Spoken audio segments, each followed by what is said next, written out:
So welcome everybody to our bylaws subcommittee meeting on April 5th. And I don't think I'd previously welcomed Tom Sipe and Susan and Barbara. But welcome everybody. We have also Tom Fahadich and Bill Miller and Michael Beachley. So could everybody please, the committee members, discuss conflict of interest? I'm Nancy Vandale, Chair, and no conflicts. I'm Michael Beachley. I have no conflict. And you're muted, Tom. I'm Bill Miller. I have no conflicts. Susan Schomburg, no conflict. I'm mutilated. No, man. Okay, so Tom Sipe, editor, no conflicts. Great, thank you. So I'm going to go to the agenda. Hopefully it's right here.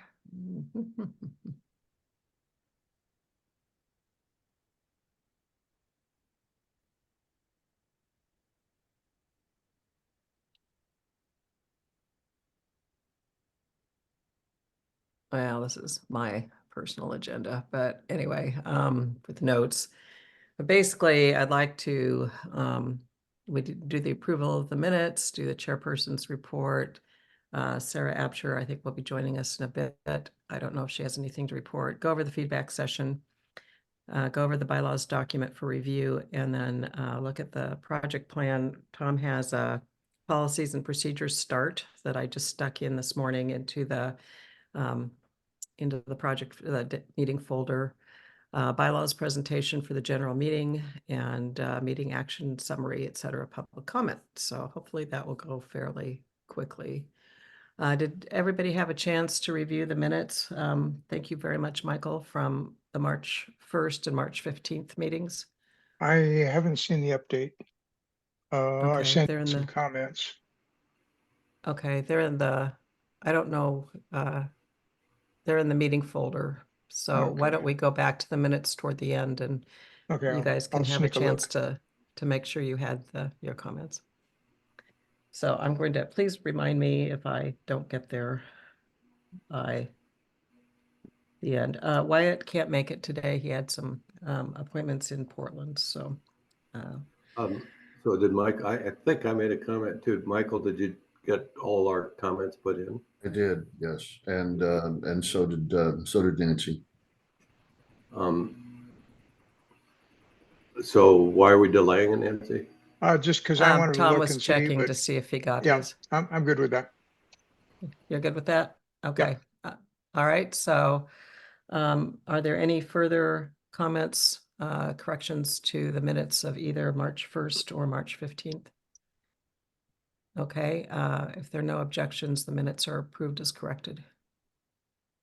Okay. Thank you.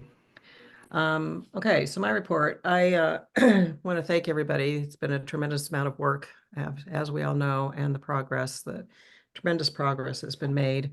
I also want to thank the members of the NCAC, like Tom and Barbara, who have been attending on a regular basis our meetings and our feedback sessions. I think you guys have made a tremendous difference for us, as you know, and we have a better document as a result. For committee members and anybody else who's interested, the nominations are open to apply for the committee for next year. And I hope, I know that subcommittee members, most of you have said that you are interested in doing that. So there's no set format yet because we haven't done the policies and procedures for it. But I think you can just pretty much update what you submitted last time to info at whatever that email address is, to be considered for, not considered nominated for next year. And Barbara and Tom, you're certainly welcome to apply as well. It's open for anybody. We have 7 slots, and I know we're all eager to tackle policies and procedures next year and possibly the end of this year. Wyatt has produced an introductory statement, and unfortunately, I just have not had time to process that. It's outstanding, though, right up to submit to the county and also to the membership as kind of an introduction to the bylaws and our process and what we went through. So I'll send that out and put it on the site. so that you can review it. And it needs a little bit of editing, but overall, I think it's great. And I think you had received it too, Tom. I don't know if you've had a chance to look at it either, but he did a very nice job that kind of explains what we went through and our well, our principles, our guiding principles, I guess, as we went through. So I did put some of that in this morning into the presentation for our NCAC general meeting next week. And so you'll see that, and then we'll update with further comments on that presentation later on.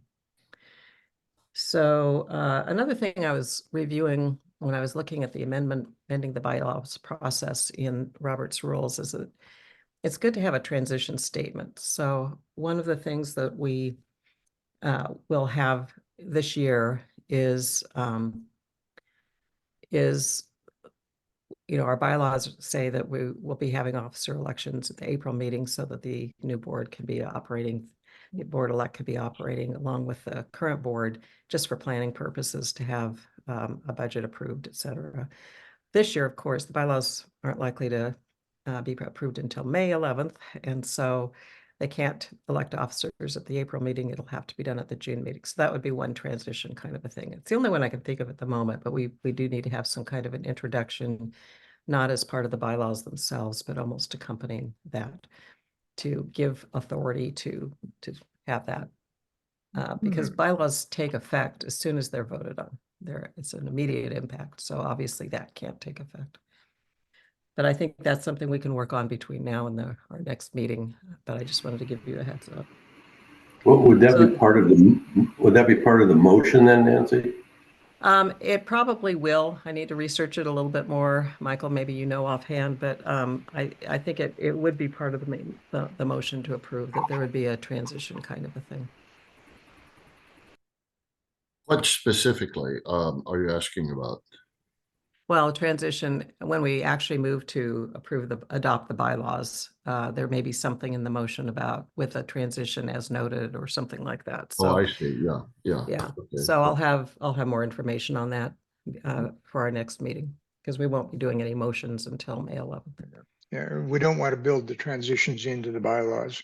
No, We do not. please no. We do not. But Robert's Rules does have something on how you handle that. So I'll have Okay. more information. It's just more of a note.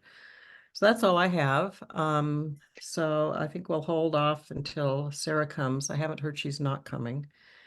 Feedback session number 9, summary and discussion. So I think overall it went well. It was a long meeting. We got lots of discussion and updates.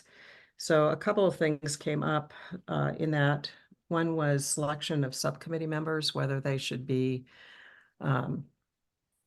elected or basically nominated as a slate by the executive board. And there have been some subsequent discussions one-on-one about that. And the other is on proxy voting.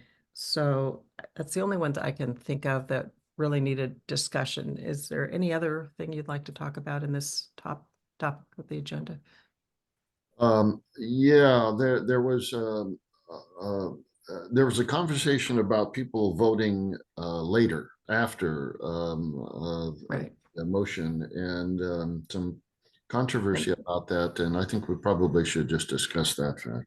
Right. So that I was including that under proxy Okay. voting, although Yes, you're right, it's okay. more considered absentee voting. Yeah, So absentee yes. voting, yeah. So, okay, we'll add that. Okay, anything else? Okay, and Barbara and Tom, since we're pretty casual today, if you have something else you'd like to discuss, you can stick it in the chat and we'll certainly do that. So regarding the selection of subcommittee members, we did talk about this, but we've had some I've had some subsequent conversations with Jeff and also with Mark about Jeff would really like to see Sarah just texted that she's running behind. Busy Friday. So anyway. So anyway, he just feels very strongly still that he feels like it would be good for the executive board to be able to do vetting. So I said, well, how exactly would that happen? How would you have an open conversation? Because it has to be under open public meeting law. It's one of the reasons we did a task force where there is no vetting. Really, people will decide on their own from the candidate statements, both written and in person at the time, you know, and he wasn't the only one. Hillary also had that comment that it's better to have some planning going on with a recommendation for a slate, even if you have candidates from the floor. But with Oregon public meeting law, you don't do that in secret, right? You have to do it in person. And I said there could be a defamation lawsuit based on someone talking about someone negatively, right? It's awkward. It's why the task force, the outreach task force, wouldn't be doing vetting. They would just be making sure that someone's a member, that kind of thing. So he thought, okay, well, that might be a good point, but so he's kind of backing off of that a little bit. I also talked with Mark. He wanted to talk about the proxy voting issue as well. And he felt just vehemently that we can't have the officers be a bottleneck for people being able to apply for a subcommittee.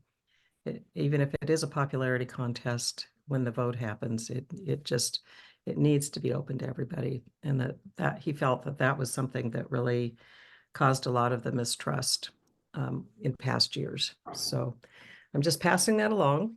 But I have a slight concern as I was listening the other day about the term slate. And slate has a semantic load to it that subliminally suggests that this is the preferred list. Yes. And that was the intent, actually. Yeah. It was not accidental. And that's right. And I'm wondering if that's really what we want. And if so, what is the value of that load, that meaning, in the process of filling positions on a subcommittee? If it's truly open and equitable and so on, what does the concept of having a formal slate have against or in support of somebody from the floor standing up and saying, so and so, I nominate so and so, and this is their criteria, and this is their authorization, and so on and so forth. You see my point? So let me give a little background first. Our actual proposal is that it not be a slate, that it'd be like we were elected last year, that the communications, the community plan committee was elected this year, that it's actually a list as opposed to a slate that's presented, and the only vetting is that people are a member, right? So, and there'd be some, I think in the policies and procedures, it would be good for us to have a form that people fill out. So there's some guidance on what is being sought in terms of information,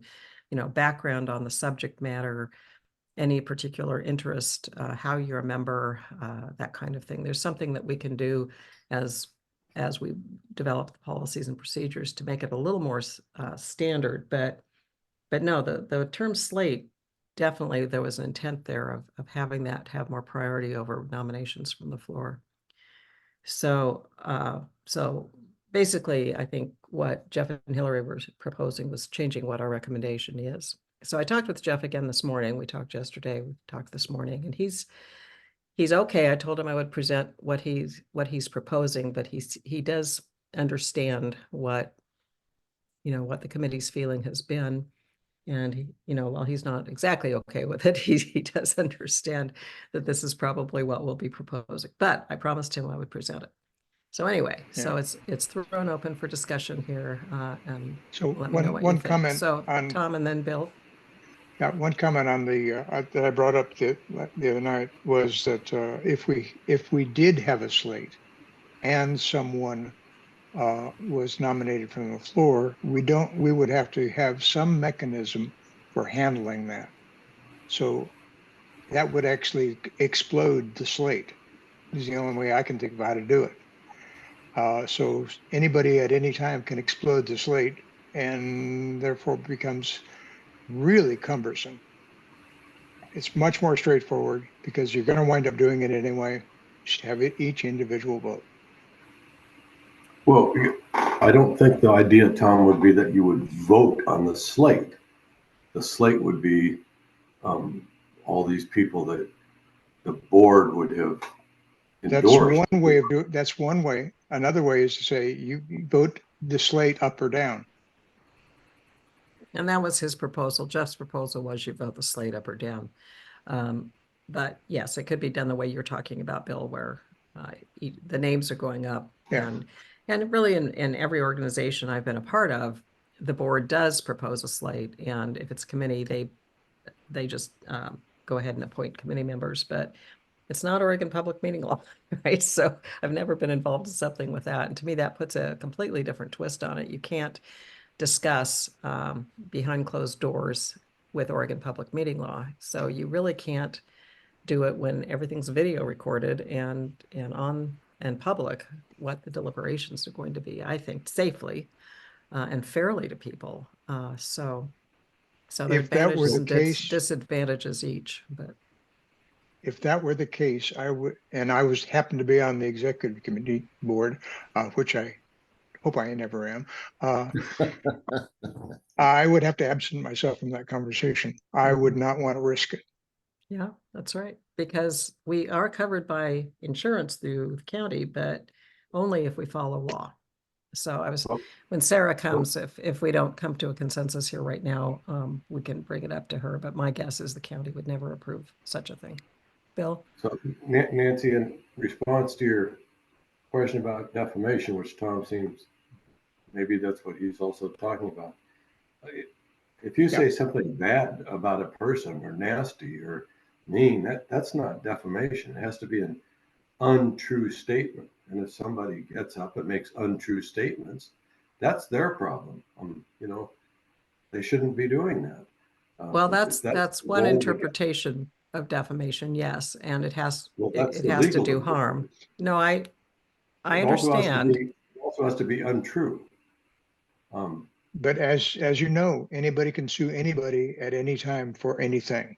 Well, is that how you're going to go through life? I mean, Well, I don't, but there are people who find the legal system attractive. well, anyway, as to the second point I was going to make, and maybe Michael's question was rhetorical. He asked, "Well, what is the point of the slate?" I think the point is that the members realize that some people who are not just out mowing their lawn, but they actually have been thinking about this and they're dedicated to the organization. They've given consideration to who they think would be good candidates. It's a little bit like somebody buying a TV ad or something. It's just an endorsement that you can decide whether or not you think the Oregon Public Teachers or the Nurses Association or whoever it is that's behind a certain candidate or a slate. Well, do you think that's a good thing or not? But at least you have the benefit of somebody having thought about it. Right. No, but for both of those examples, Bill, they're not subject to Oregon public meeting law. They do not need to deliberate in public, right? So that was one of our questions back when we still had a nominating committee or nominations committee was, could they deliberate privately as an exception to Oregon public meeting law? And we were told no, they could not. I found that a little surprising. Tom Borovich wants to speak now. Yeah. Is that okay with everybody? Yes. Okay. Sure. So Tom, why don't Absolutely. you go ahead and actually speak?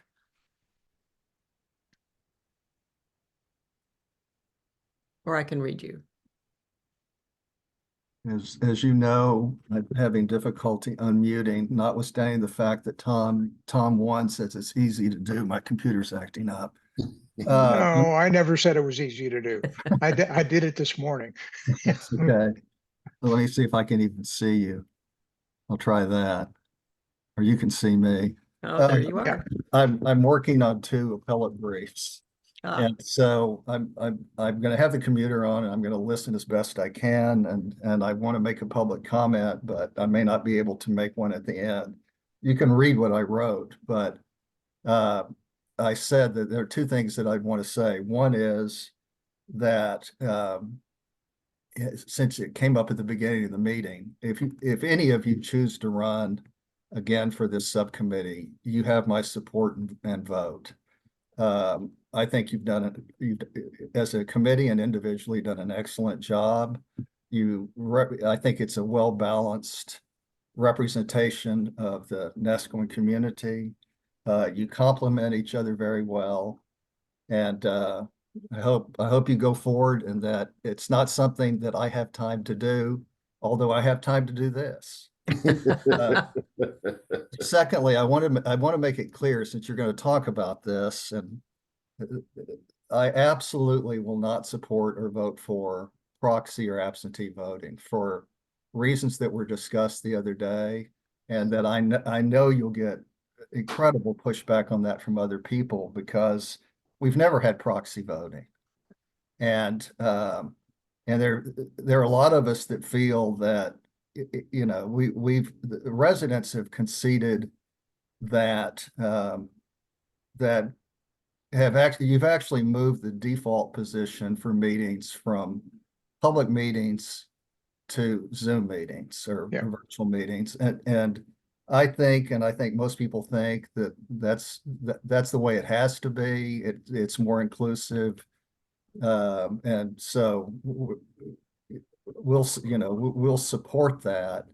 And I will probably concede on voting that even though I think it may be more biased in favor of non-residents and against residents, that 4 people per category can vote. I'm not sure that other residents who don't understand this discussion, since we voted on it 2 or 3 weeks ago, are going to have the same feeling. It's going to have to be explained to them. But I will not support proxy voting. I will not support absentee voting. And to the extent that that matters, we can talk about the reasons why. I think you pretty much covered them the other day, but if you as a deliberative body, and I think this is at least the spirit of Robert Rules, which I looked at the other day, we may be an advisory body, but we're also a deliberative body. We deliberate and we discuss and we vote. As a deliberative body, I think the default position of Robert's Rules is you got to be there.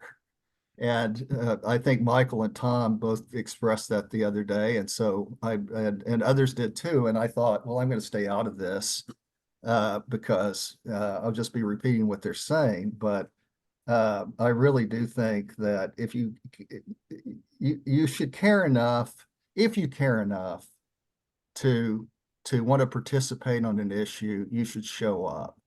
And certainly there are emergencies, why people can't, I understand. And I think that's although unfortunate, I think that the rule has to be that you have to show up and deliberate. You can't vote before or after. But anyway, that's my opinion. And I don't think I can ever be persuaded otherwise on those 2 issues. Okay. Thank you very much, Tom.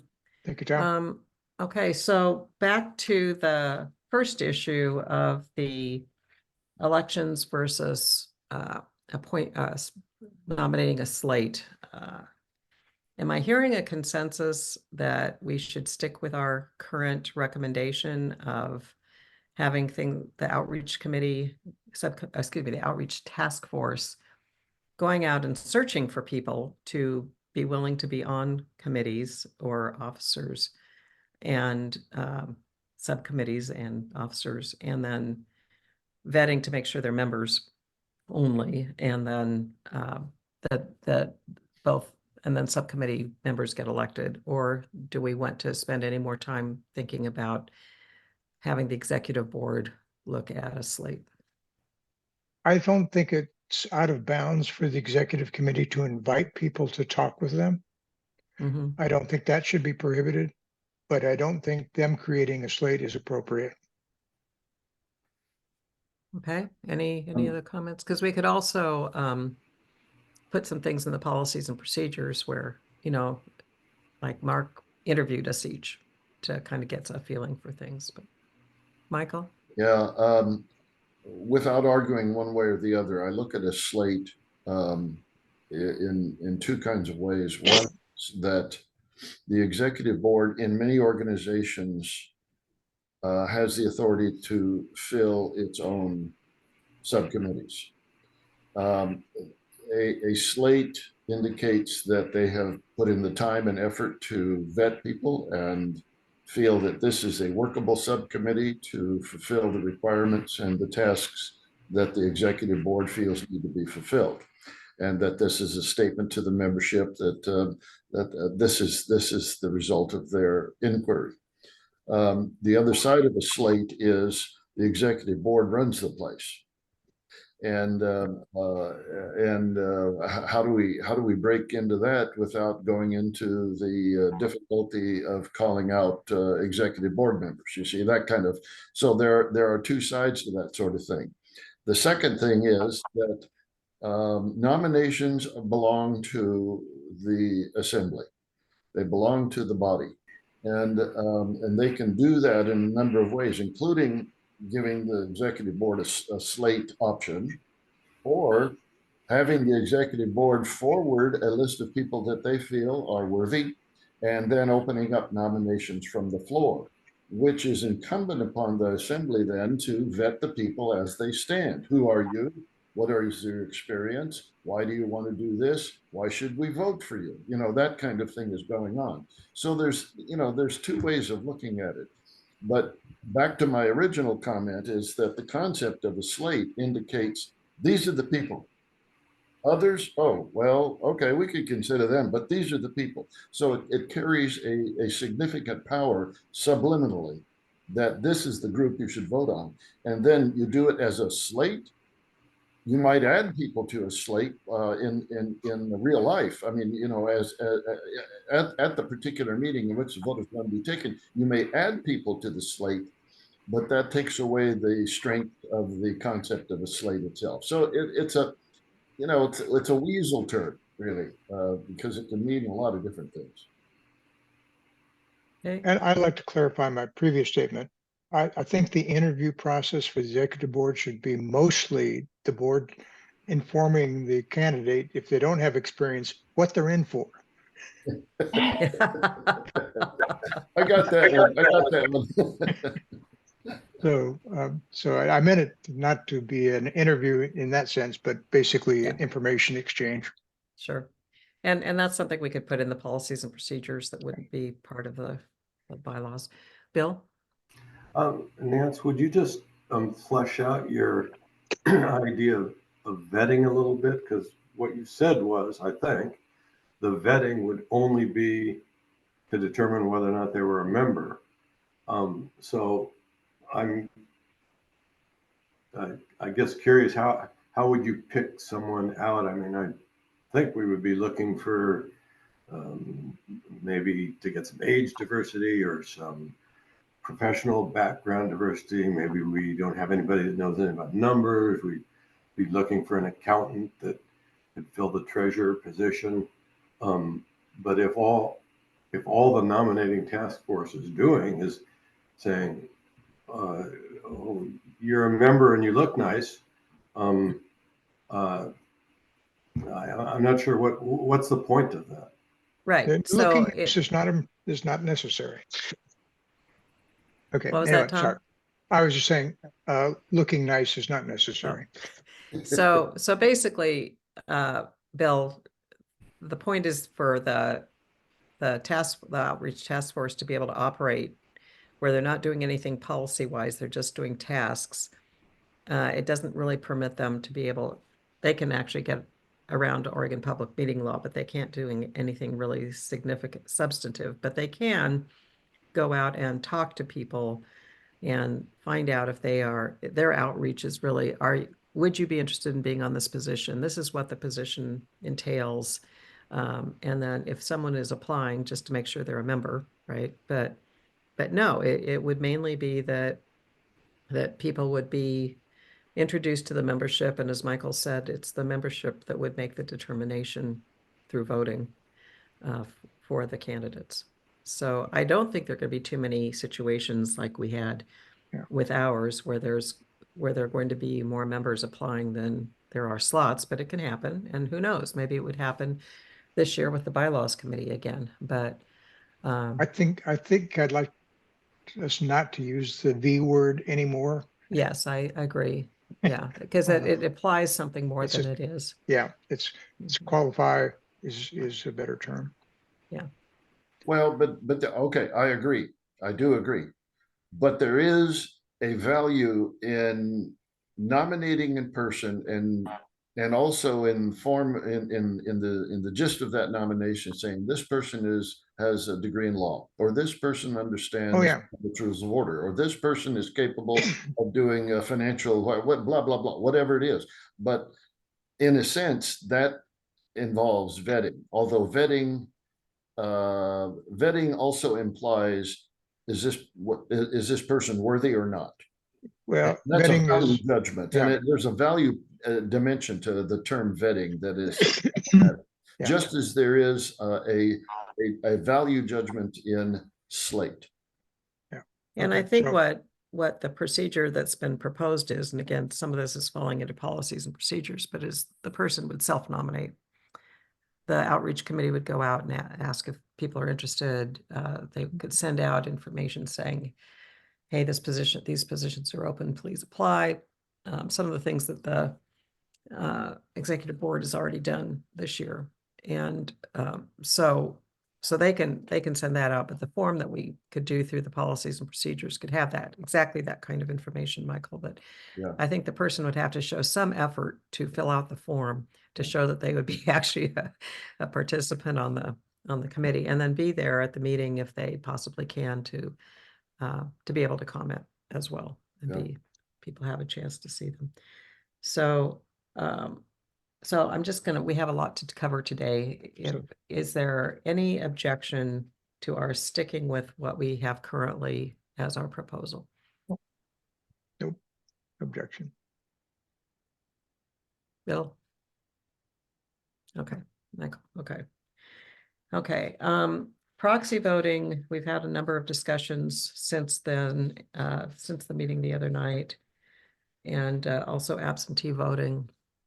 And I think we have agreement that at this point that we can go ahead and keep the recommendation that we have, which really is not anything different than is in the current bylaws. We've just made the mistake of clarifying it a little bit more.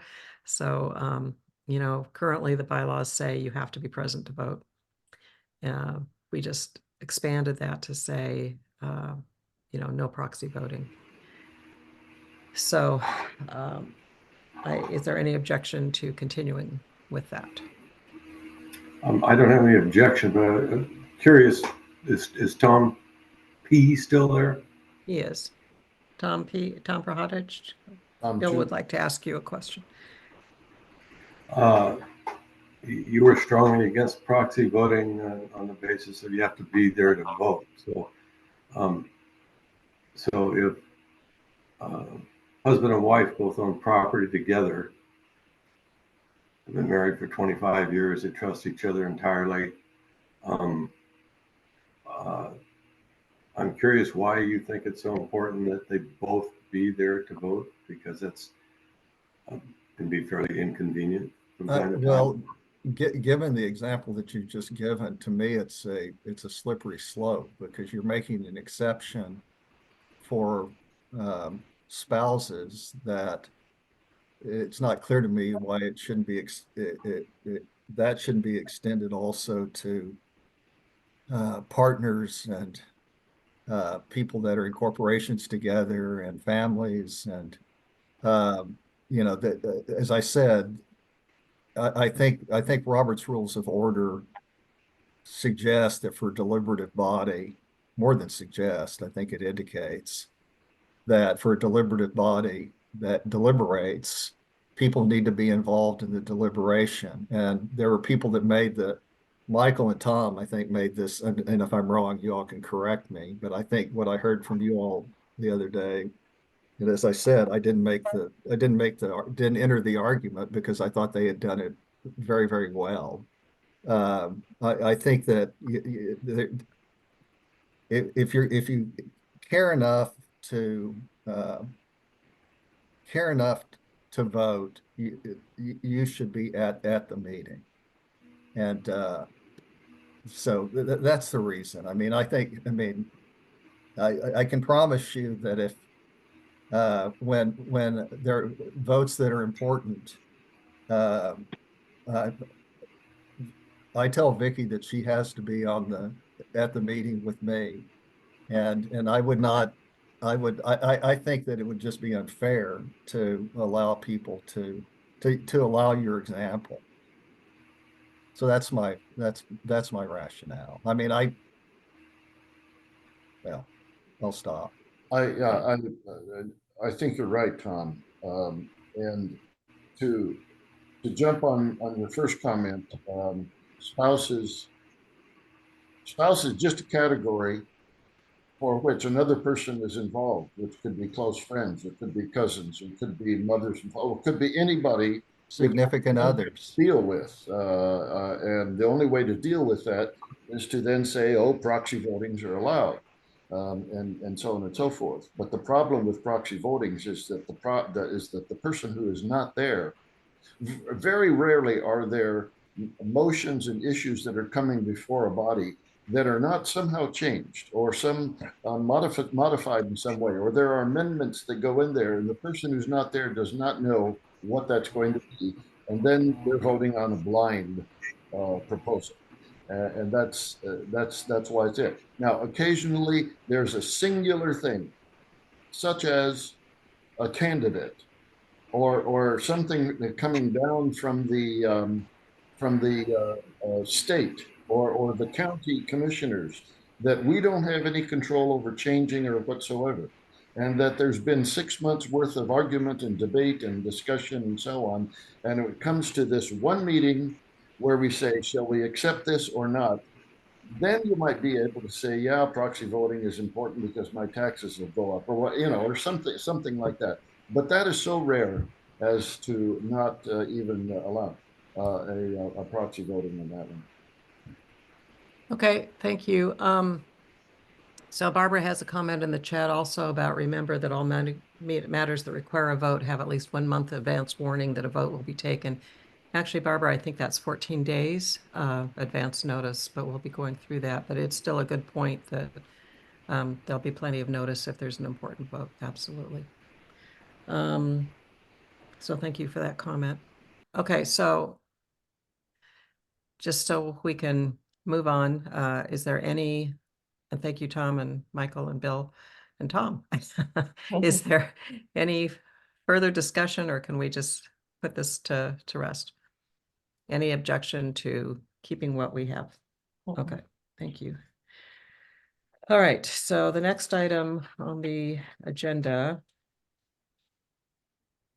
is bylaws document review and approval. So we've been doing a lot, and particularly Tom, over the last few days. I'm gonna let you share the screen, Tom. Put in the document last night about that's been now moved over to a Word format. So Tom, if you could go ahead and do that. Or I can. There. I got it. And of course, it was quite simple and easy to do that because Microsoft makes things easy and simple. And I think we That's still the have a few sarcasm, edits by the to way, do in on case the. somebody does.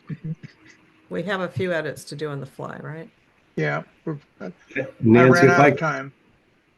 if I clicked on your tab from a couple days ago, Nancy, to pull up documents, this won't show up, right? I have to go on the It should be there website. from last night. Yeah, you should see everything from late. But I have to go to the website or something. Yes. You could do that though, Bill. You can go to the link that I sent out yesterday to you, and it'll take you to that meeting folder. Oh, okay. Oh, yeah. Well, I think And all those documents are there. I just my computer seems not to keep up with Got Tom's it. changing the thing, so it's easier if I go to the You document. actually look at it. Okay. Yeah. Yeah, thank you. Mm-hmm.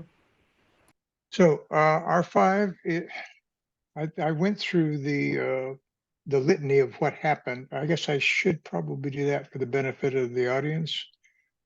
Let me just do it briefly because it would take too Mhm. long. Basically, I went through and regularized the revision 7 of the 83-page presentation. Took out all of the, tried to, all of the strikeouts and the color coding, and then stripped that and saved that as a document. And then I took that document, R7, I believe it was, and made an extract, which is to remove everything but required headings and the text that we had agreed on or is still in discussion. Some of it was still in discussion. Then I took and I poured that into a Word file, did the best I could to make it look like R1 of the draft, which we had on the, and the reason I didn't use R2 of the draft is because that got obsoleted because I was trying to make changes to the, in my fantasy world, I was trying to make changes to the bylaws as we approved each section, thinking that, yeah, we'll just go through it once and we'll be done. Okay. I don't live in that world anymore. So then I took and I did a compare. So we have a snapshot of what it looked like when it came out of PowerPoint and into Word. And the PowerPoint presentation is the last time people are going to be able to do a side by side. So right now we're just going to go with the document. And if anybody wants to know how we got from here to there, it's going to take a little bit of work, but it can be done. It is all documented. We did not lose any information that I'm aware of. So this set of changes is to take some of the artifices that I put into R4, which was the result of the extract, and make it look a little bit more like a reasonable document. So I took out the page extra ones and I added some formatting and fix some of the grammar. I also attempted to keep the highlights of things which were still needed discussion, but I'm afraid I don't have all of them done. So we're going to need to go top to bottom and see if anybody objects to anything, which this is only, what, 12 pages? That should be less painful than 83. Well, and I think too, let's just do the things where we don't have to go through every single item. I don't think we have time, Okay. but All right. particularly anything though, where there are any outstanding edits that we haven't had a chance to do. And I noticed that there's someone on the phone. Could you please identify yourself?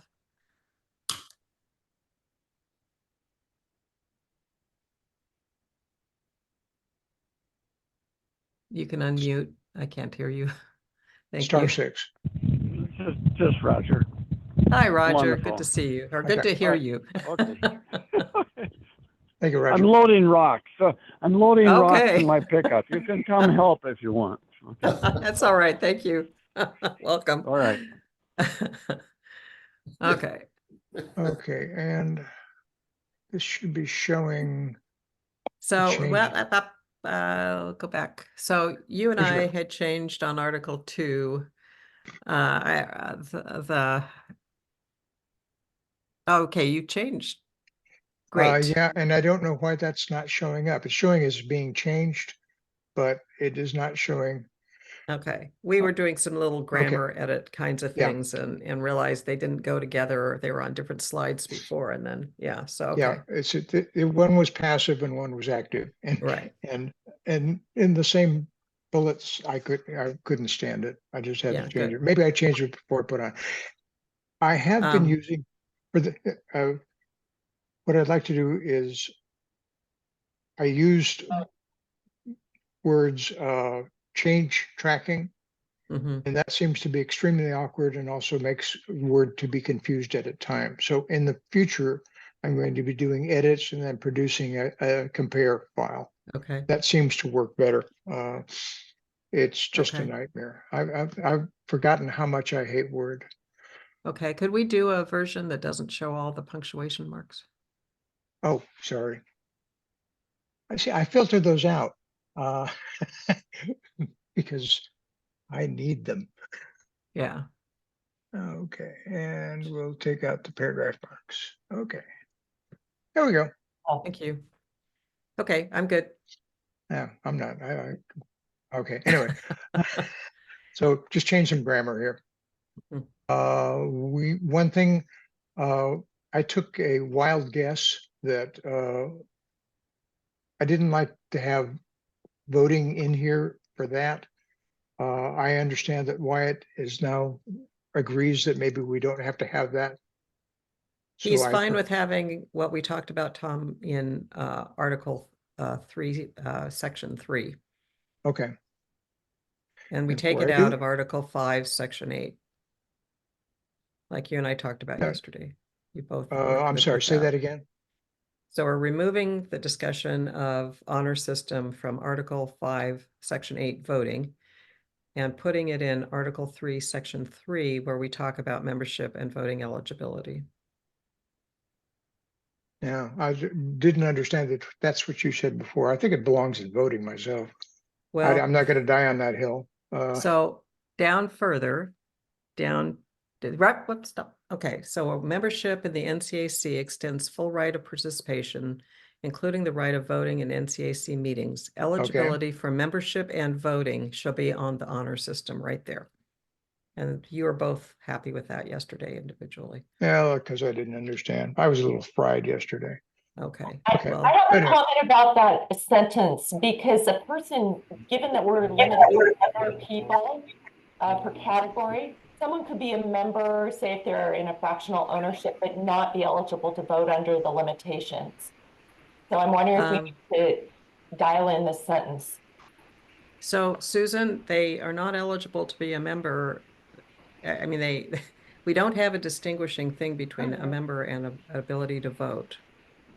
Yeah, I was hoping no one would overturn that rock, but Susan, yeah, you did. Sorry, because I'm thinking if they're, like fractional owners, so they have to decide within the owners who can be a member. Is that what I'm hearing? That's my That's the understanding, implication. yes. That's one of the reasons I didn't want limitations, but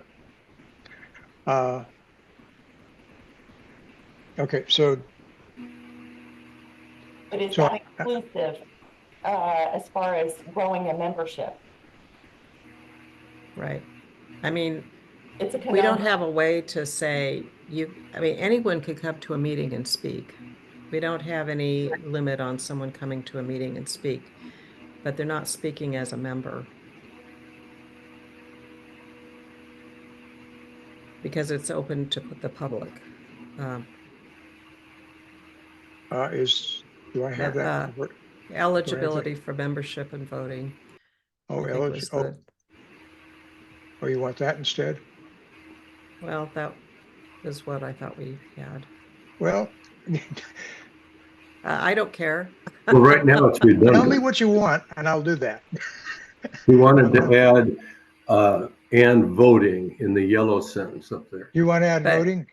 But Okay. we're taking the sentence out of where it was in Section 2 and putting it in Section 3. And you were going to be adding the sections back in, This correct, is, Tom? we're in section 3 right now. So I Yes, just we need to are. know what to do. Yes, take it out of Section 2. Yeah, out of And- section 2, because that's not what I heard you That's say Section earlier. 2.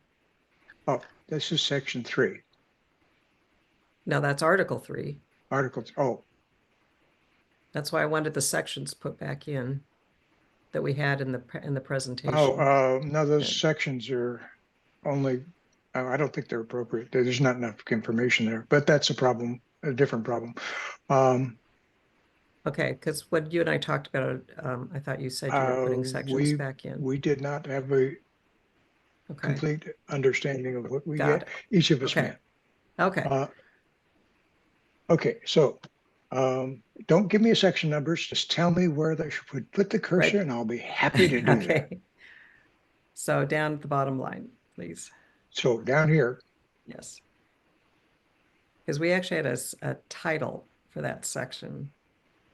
yeah, there's too many Before. titles. Once you get into a 10-page document and you start having 12 sections per page, it blows up.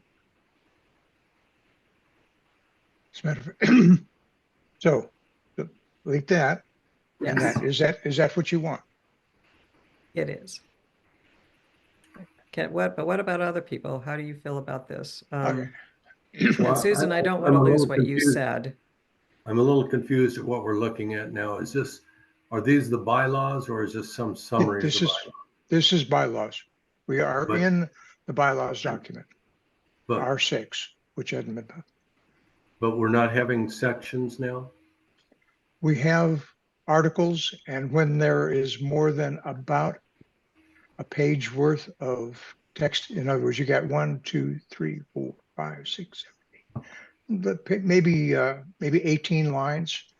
We're not going to divide that into 4 sections. That's silly in a Word document. Now, Well, in a that's- presentation, you have to have context, and that's what we're there for. That's I what I'm guess we'll asking. have, Is there something, is this document a presentation document that's somehow Yes. different than what the actual bylaws will look like? no, this is the bylaws. This is what the bylaws are meant to look like. The representation in slide format has more context so that the reader can understand where we are. Okay. Michael, you have Michael? your hand up. Yeah, I got a little hookup here on eligibility for membership. Shall be on the honor system. No, actually eligibility is clearly defined. That's Uh, true. Perhaps Just membership. that's, yeah, perhaps Okay. attribution of membership may be on the honor system. Or some other word than eligibility. Does that? Claim. Qualification? Pardon me while I fix Qualification, no, word. no, the declaration of membership may be, membership is defined. It's, Well, this says it have one of the following qualifications. yeah, that's right. So, So that's defined. so you could say satisfaction of qualifications.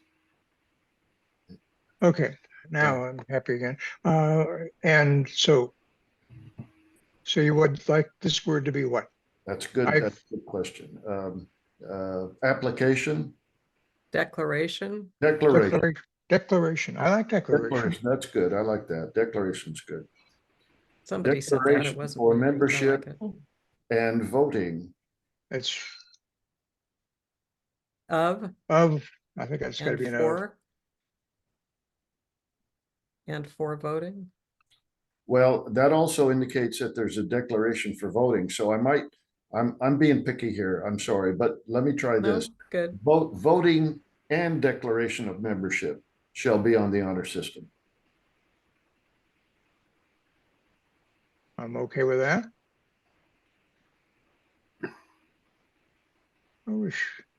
I don't wish that it had that function. Declaration of membership, wrong place for the and. Voting and Voting and, right at the beginning. There we go. yeah, there you go. I- Yeah, yeah, that works for me. That's good. Big Okay, improvement. good job. Nobody objects? We'll go on. And we can revisit the section. Now, there are places where I do sections, where I did insert sections. I'll review that again and see if it makes sense to do that. So we're not done with that necessarily, Nancy. So I'll think Okay, about I it would some like more. to discuss it further with you, but we don't need to do it today. Okay. Okay, so I added some structure in here, added duties of officers, that was new. And that looks ugly because that's Word. So no changes there.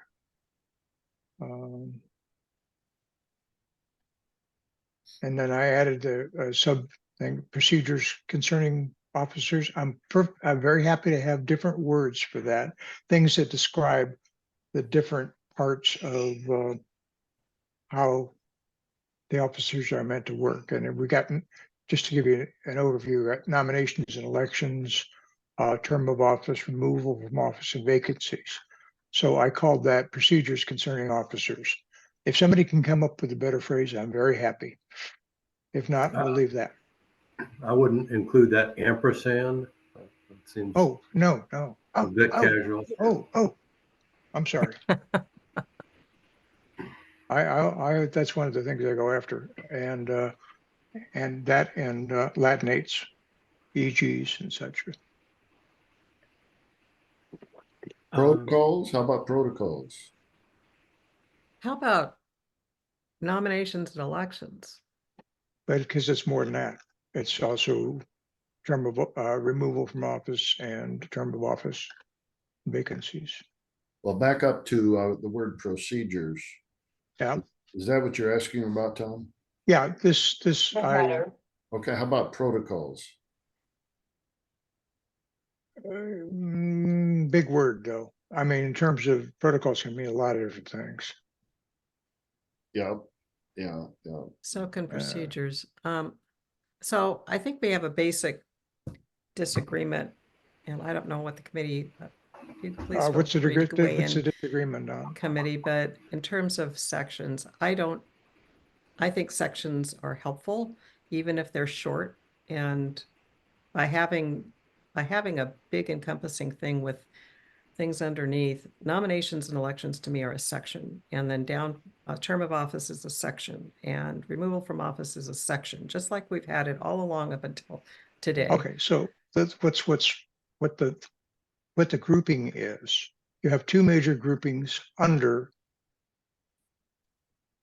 officers. You have the duties, and then you have how they interact within the organization. That's two major divisions.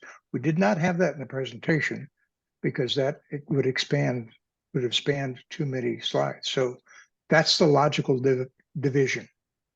In your opinion, yes. It's In not my in opinion, mine. and I am the editor, and and I'm they should saying choose not to make me the editor. That's fine.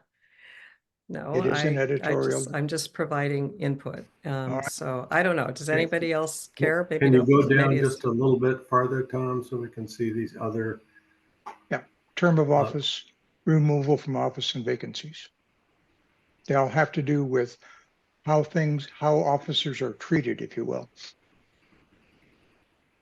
So one you have the definition of what they're meant to do. The other one is how they are meant to be treated by the organization. And that was a logical division.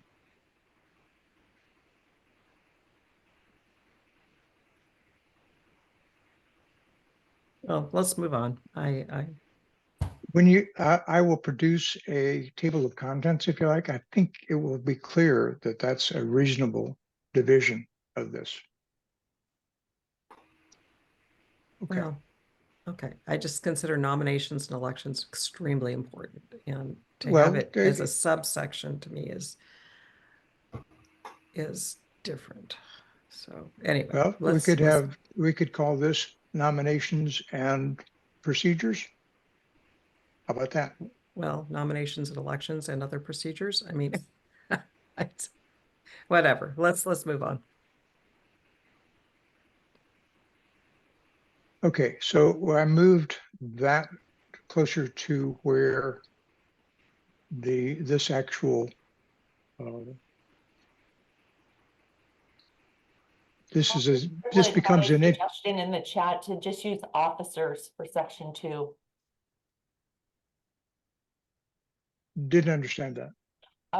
In the chat, Barbara Triplett said just use officers for section 2. Is what I'm reading in the chat. Rather than procedures concerning. Yeah, So that's well, the the whole problem is that article name. the whole article is called officers. So we really can't have one that's the same thing underneath.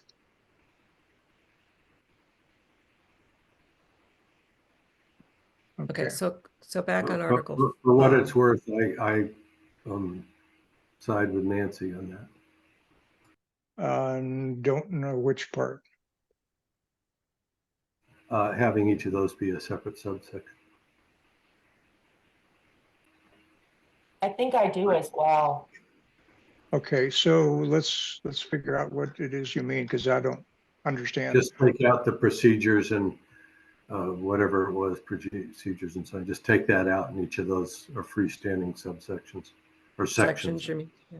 Okay, so that would become a heading 2. Yes. That would be deleted. So basically, it would What be does this keeping become? Those are not, sections. Those are all sections, just like we had in the presentation. It'd be the same format as in the presentation. That's what Well, I thought where we were I going to be disagree, doing. but I'll go with the committee if that's the feeling. I Well, disagree. Actually, I've done sort of this thing before. Okay, you got it.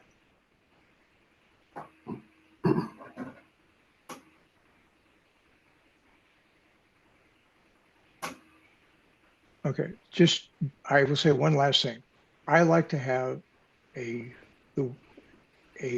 highest level understanding or highest level topic, and then that topic is comprised of subtopics, which is then comprised subtopic. This violates that, and I'm done talking. Okay. Okay, so I've moved this to just in front of the structure because it's actually a great introduction to the structure. So this is introductory material. I didn't label it introduction because it's not necessary to do that with an outline. I mean, That we looks did call good. it introduction, but I'm not going to call it introduction here. I will give on that one, Tom. How about that for a compromise? Okay, fair enough. And then I needed to identify what meetings they were, so I just added NCAC there. I sounds added great. the sub-bullets, special meetings, urgent meetings. So we have general membership meetings and executive board meetings. And deleted that, and because it's a little bit unclear which was what to me. So the general membership meetings has an introduction, then we talk about special cases of that are subservient to that. I did not think that they should be equal to that. Any objection to that? Yeah. I'm a little confused by why regular meetings is crossed out in this bullet area. Because you wind up having general membership meeting and then immediately you have regular membership meeting. You know, Well, right I under think the heading there where it says general Yeah, membership and you meeting, don't- it says you regular don't, general membership meetings. yeah. And you don't have two headings right next to each other. In other words, if you didn't have any text between I and the sub one, or an A, that case, that's not a good construction of a document. Well, you're using two descriptions here. One is general membership meeting, and the other is regular general membership meetings. And in one Yes. place, meeting is lowercase, another place it's capitalized. What's This the is, difference? okay, the difference is this is all general meetings. Regular general meetings are one thing, special and urgent are two others. So this talks about general meetings in a regular sense, but there are exceptions, and these two exceptions are special general meetings and urgent.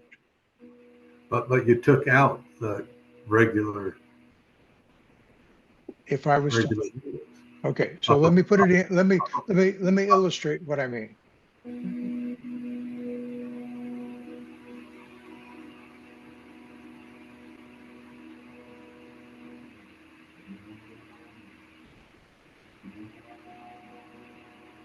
Yep, that's good.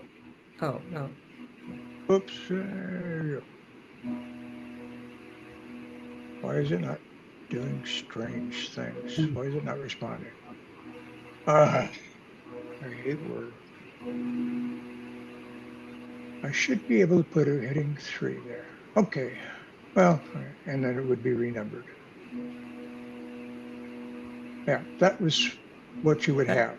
And you have That no should text be, between that. no, it You should have no, be regular general membership meetings. okay. I don't know what happened to the regular.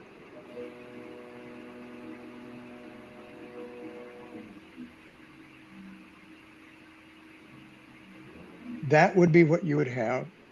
And there is no text between, no transition between I and A. Right. If it could be a transition that makes sense, I'll happy to put it there. To me, it's So- confusing if you have it Well, without the I'm regular just thing. talking about formal documents, and I do understand formal documents. This is what you do. If you have some text here, which is talking about an introductory material, that's fine. Ooh, I think whoever is, yeah, okay, good.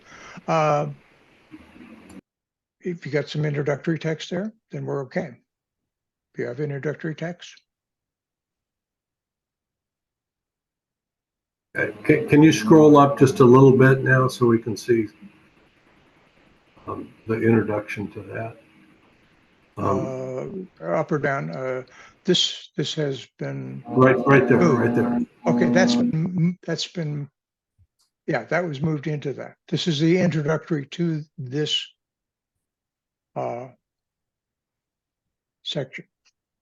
This is probably redundant since it's a small document, but it was there before, so I left it. Well, I think the question is, why is regular taken out when we have regular general Oh, membership meetings? well, I mean, So- the answer, well, right now, it's not. I just put it back. And the reason I didn't, because I didn't have any text to go there. And you may not care. I do. You're saying that, so if I'm understanding you correctly, Tom, you're saying that you don't have text to go with the general membership meeting, like an introductory to then the 3 items that are underneath it is, am I hearing you correctly? Yes. Okay, just so that I understand. Do we need that? Or is Uh, that part of the protocol for formulating this document that you're saying, that we need an introductory for it? One of the rules of formal documents is that you don't have 2 outline things abutted without text in between. I see. So we That's could a- add just a sentence that says there are 3 types of general membership meetings: Okay. regular, special, and urgent. And then that would satisfy the concern. Barbara Triplett put in the chat, let me see, oh, it just disappeared Thank here. you, Susan. The NCAC has the following types of meetings. Is that something potentially that could be put in that? As an Actually, introductory? that's this text right here. It could we eliminate those bullets and put it in that one sentence instead underneath general membership meetings. Yeah, the reason that we had that introduction was to let people know that there are different types of meetings. So I like it where Tom put it. Uh-huh. But I also think we need to have the regular in there. Otherwise it looks confusing, like it doesn't exist. Mm-hmm. These are meetings of the general membership. Right. You got regular general membership Meetings. meetings.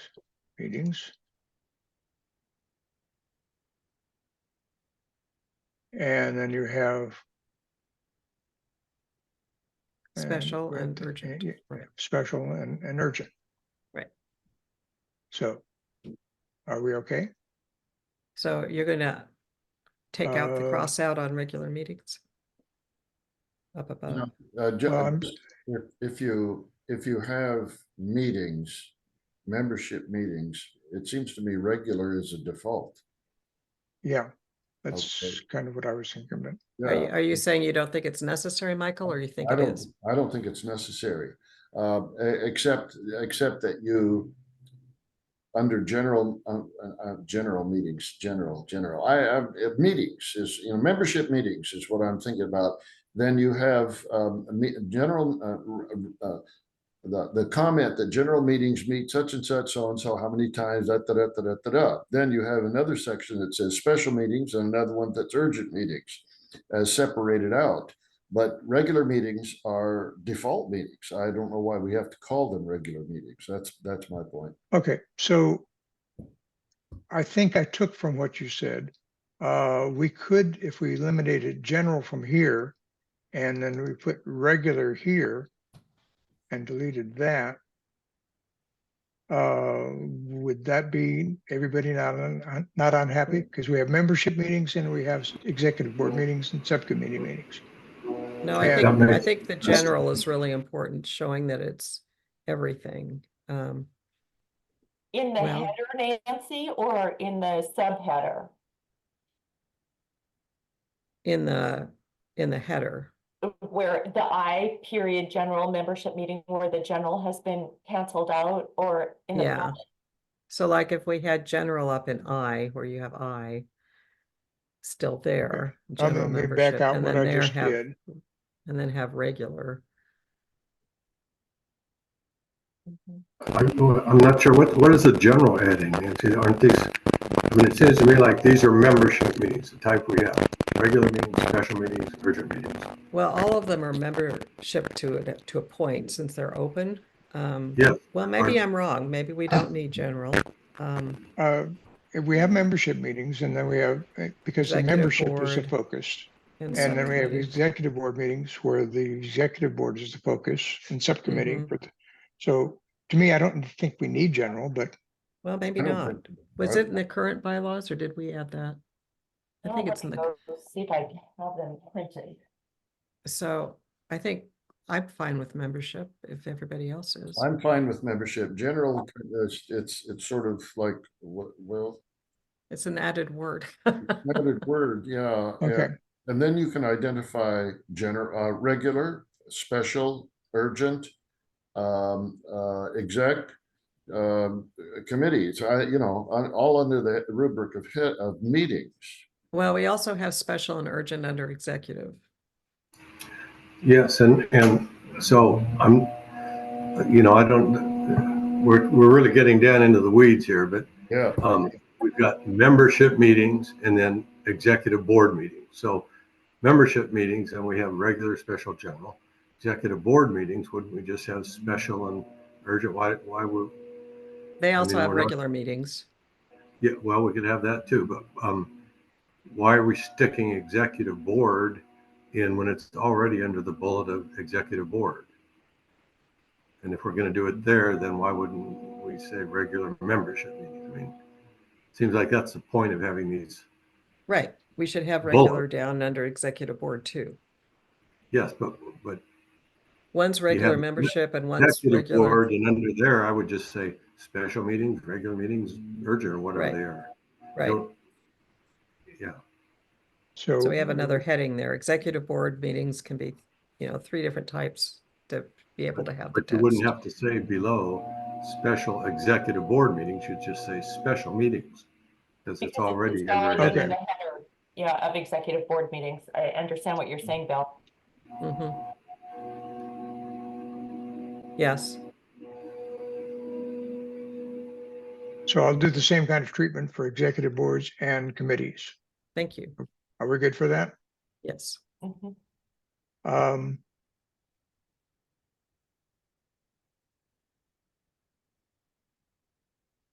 okay. A little bit of a structural problem here to me is that quorums is at the same level as subcommittee meetings. And I think maybe that should be up in the beginning because it covers everything. It's a I'm separate gonna section. think about that. I think that's a bit out of place. But So- I'm not sure where it needs to go. Can you go back up? It's hard. It's hard seeing it was so big. If quorum is a critical issue, perhaps a quorum should be listed under each heading. So there's a quorum for membership meetings, there's a quorum for subcommittee meetings, and so on. Because quora, that's the plural, will be different depending on the group. So just for ease of looking at, are we okay not to have that there? Yes. So I can, Yes, yeah. Yeah. okay, Yes, yeah. okay. So now I can S- actually bring it up a little bit. Yeah. And I think I may have.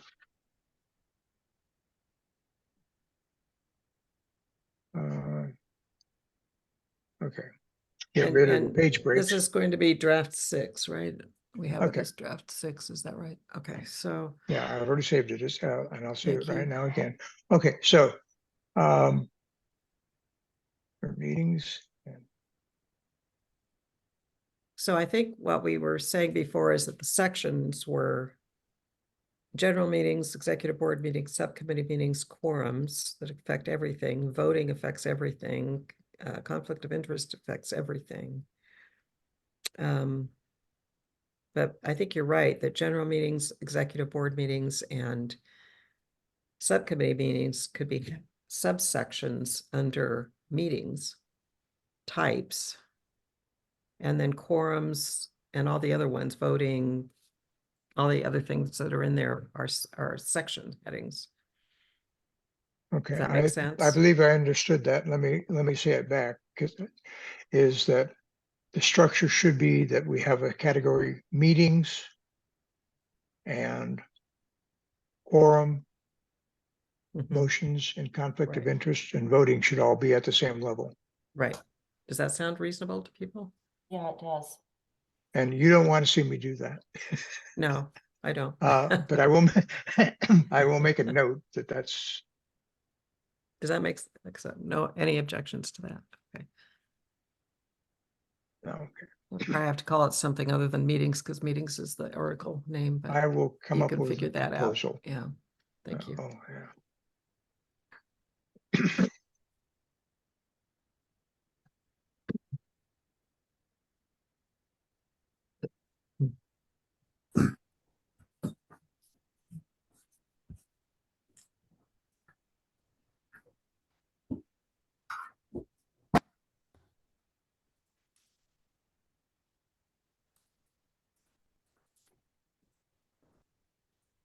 All right, okay, okay.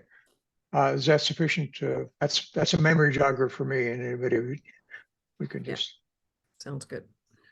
okay. Thank you. We'll have to discuss how I process.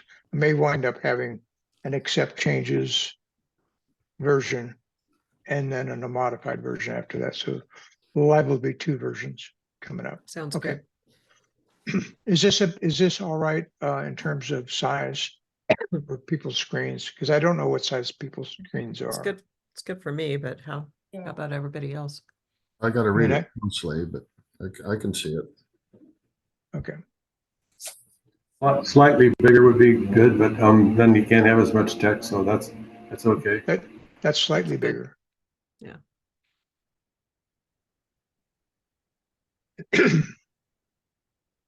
Okay, so exec urgency and I just did a little grammar there.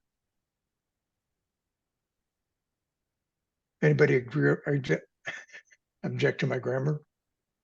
Mhm. No, okay. I did have a little bit of change in the conflict of interest, so let me zoom in on that.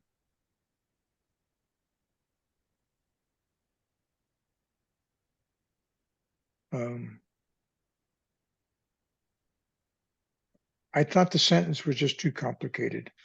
I got lost reading it. So I made it into, let me go ahead and show you and display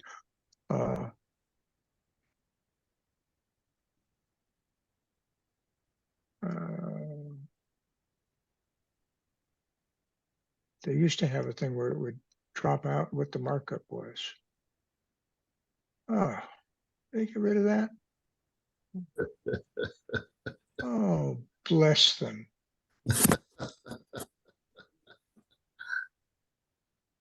Track changes. Yeah. Yeah, Barbara Ah. Triplett's saying go to track changes. Track changes.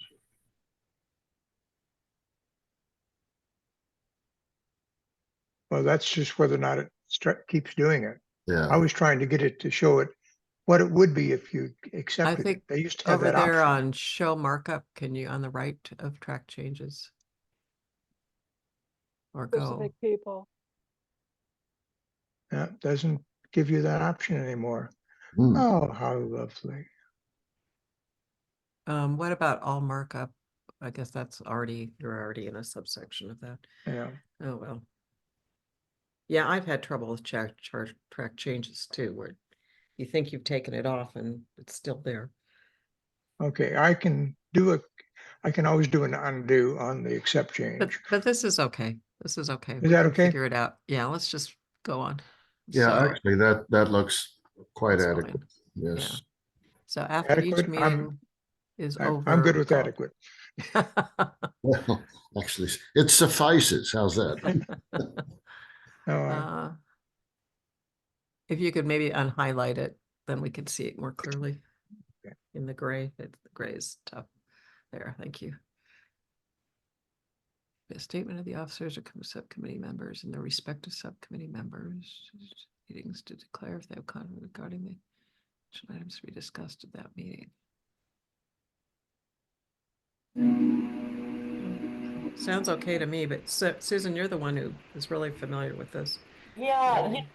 it's interesting because when they amended the conflict of interest several years back, the big add-on was perceived conflict of interest. So any conflict or perceived conflict of interest. But maybe that's dialed in Article 10. Yeah, whoever has the vacuum going, can you mute yourselves? Thank you. Uh-huh. That shouldn't be crossed out. So in the third line there, Tom, I think if should be whether.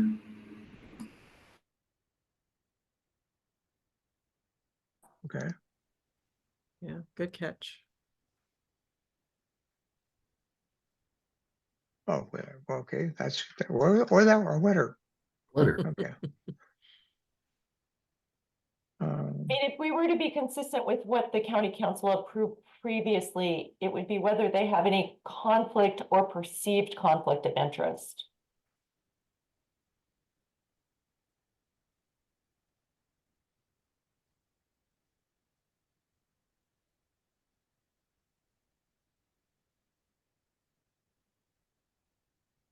I'm not sure that was, I would not have deleted that, so I don't think that was there before. At least in the things that I did. But that's, yeah, I agree. Conflict plural. Put commas on each side of that. Yeah.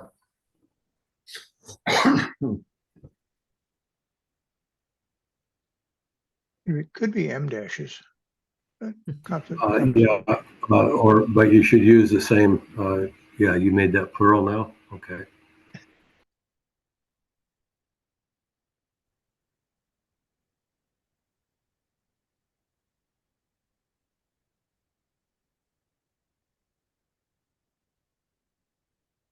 And then you're adding in the highlighted version.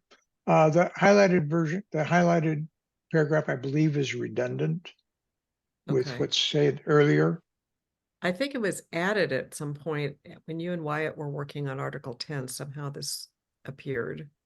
I don't think it was in there originally. I believe that's correct. I don't know who the culprit is. Okay. But this seems to be redundant. I don't think we need it. Yeah, I think you're right. I think what this is saying is that in addition to a statement at the beginning of the meeting, if something comes up in the meeting where there's a vote or a position, they need to state it then, but I don't see that we need that either. Yeah, I agree. I think that if you state it at the very beginning and you're saying whether you have an conflict with the agenda that's set Yeah. forth, that you would be letting people know ahead of time. Yeah, So is there anybody in love with this? no. Okay, gone. And I think too, there'll be more of a definition in Article 10 that could cover more of that too, so. Okay.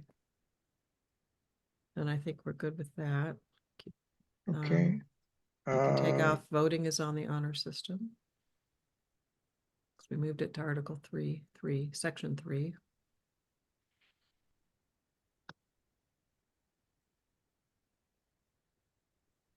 Added the sentence details are for initiating roll call vote are in the definition section. because they are. And I thought it would be good to give the reader a pointer that there is a formal definition, but it's not in line. Yeah, is it very long? It's not very long, right? I mean, is it, in some cases, is it better to just put it in the body with the Well, definition it's a rather little than make people go convoluted. back? Is it? We can run down to it, and it is there. Okay, yeah, It's all right, it's a bit long. okay. Yeah, never mind. It's Thank you. long and formal, so it kind of felt like it needed to be Yeah, in the thank you. definitions. Is that section just called definitions? That is subsection has the definitions, yes. I mean, that's the only word at the head of that section. Yes. No, it's, of the section, but not the article. The article is called other bylaws yeah. provisions. Tom has a comment in the chat, Nancy. Okay, can you read it? Yeah, okay, he says, I think Susan is right about perceived conflict. Often in law, a distinction is made between actual and potential conflicts that need to be disclosed. Conflicts or perceived conflicts is synonymous. Are you, I'm sorry, my brain was not engaged fully. So Could you say that again? I'm wondering, Tom, if you're suggesting that we dial in it a little bit more than it is already. Actually, I think conflicts or perceived conflicts works. Often the law is, well, often the law. In conflicts discussions, it's often that you have to disclose actual or potential conflicts. so you agree with what we Yeah, changed it to? I was just saying, I got to it late, but Okay, thank you. but I do think that adding perceived conflicts is good. Okay. Thank you. That roll call quote definition doesn't seem to me like a definition. It seems like it's describing how you do a roll call.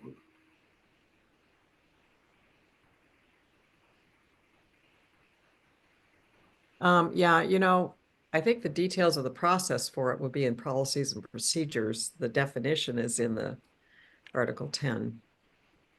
I think you're But the right, Bill. definition, I thought that Tom was flashed to us. Right. Had the details Okay, of I'm how sorry. you do it.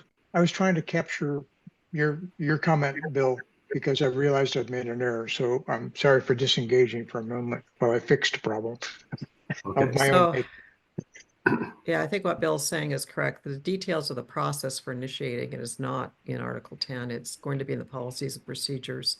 A definition for a roll call vote is in Article 10, but not the details of the process.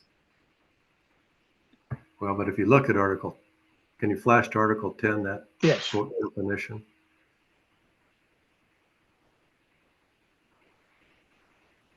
And the reason for keeping it in this document is for ready reference.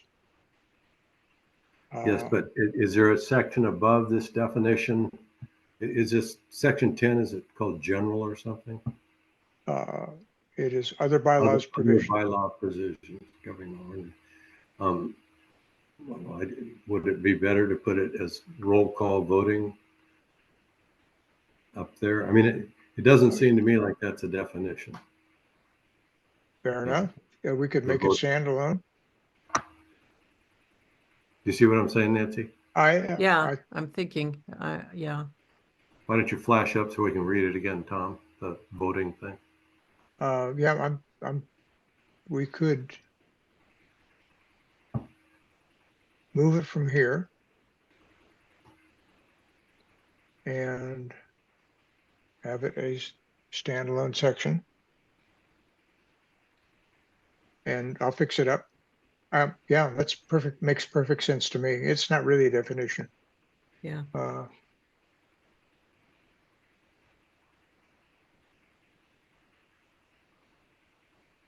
And we'll make that a heading 3 or 2.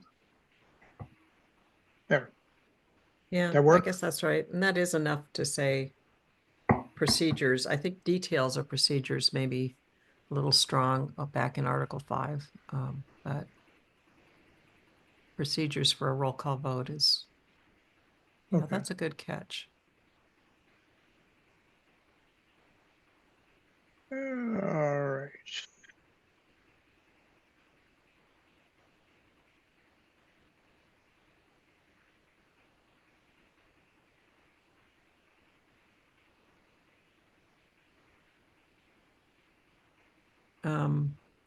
Maybe just, how about just roll call voting The process, processes? about the process for initiating a roll call Sure. vote are in Article 10, roll call vote Yeah. section, and that should be italicized. Sure. That Or you work? could just say, in Article 10, since it's its own heading now. Either way, I don't care. Either way, whatever. Okay,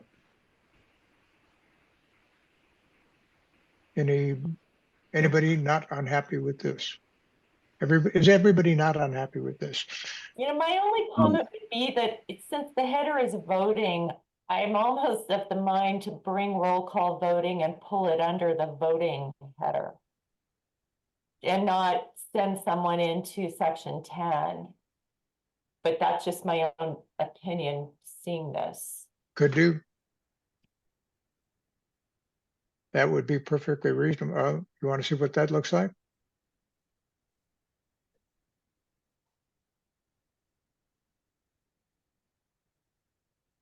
But if others have a different, opinion, please. I think it's a definite improvement to pull out our definitions. Let's see what it looks like if we added it in. Let me ask, I don't know why we're delineating or articulating the process for calling a roll vote when that's a Robert's Rules of Order standard. Just a person can call for a roll vote anytime. I think the process for doing one is a policies and procedures issue. The only reason for this is that the Roberts Rule says it may, and we're having it shall in terms of a membership vote. We're putting a little bit of restriction in the Roberts Rules here, if I remember correctly. And the other thought And I was think we also thought this was important enough to be flagged if anybody's reading the bylaws that they might not be familiar with Robert's rules. It's an important enough issue to stick in the bylaws. and it was something that the county council came back and said, if we're going to have limits, if we're not going, what was it? If Yes. is it related to the limits? If we're going to have being- only 4 members, then we have to have roll call votes and A process.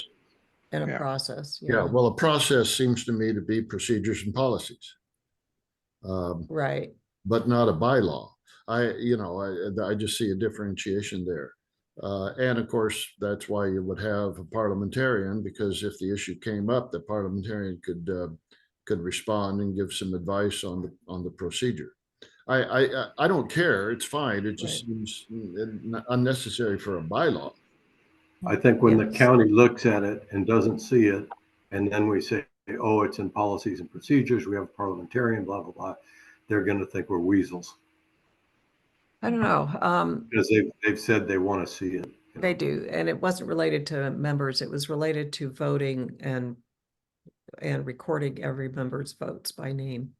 This was a way the county would accept or not recording members by name unless there was a roll call vote. So I think that was important enough that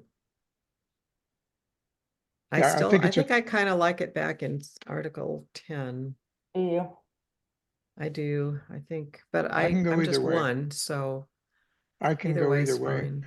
There's advantages to having it proximal and not hidden. This way, the fact that there is a process to get that done is not simple. Maybe an attractant, maybe deterrent. I'm not sure which, but it is a lot more open that way. Mhm. But I think it can work either place. I don't care. But this makes the most sense to me. And I hear you, Michael, under normal circumstances, it would belong in policies and procedures or I, just I agree with that. not by at the way. all. It's Yeah. just because this was tied to that voting issue. So Okay. We could I also kind of ask. like this better, but Okay, that's fine. okay. So I will delete the reference Mhm. and Okay. I will clean that up later.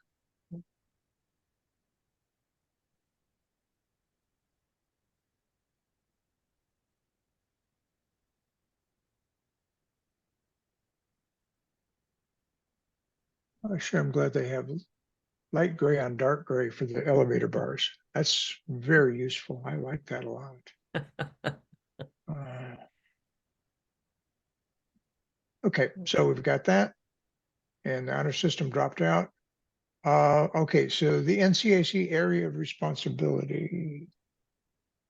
Yeah.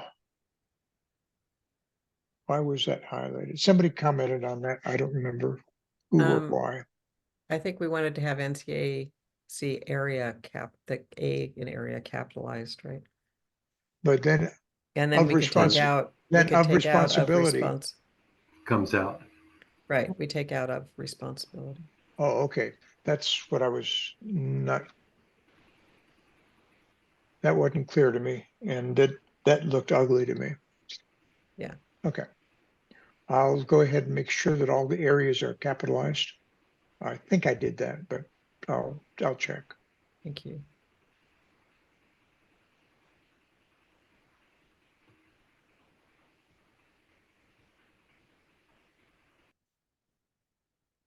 Okay.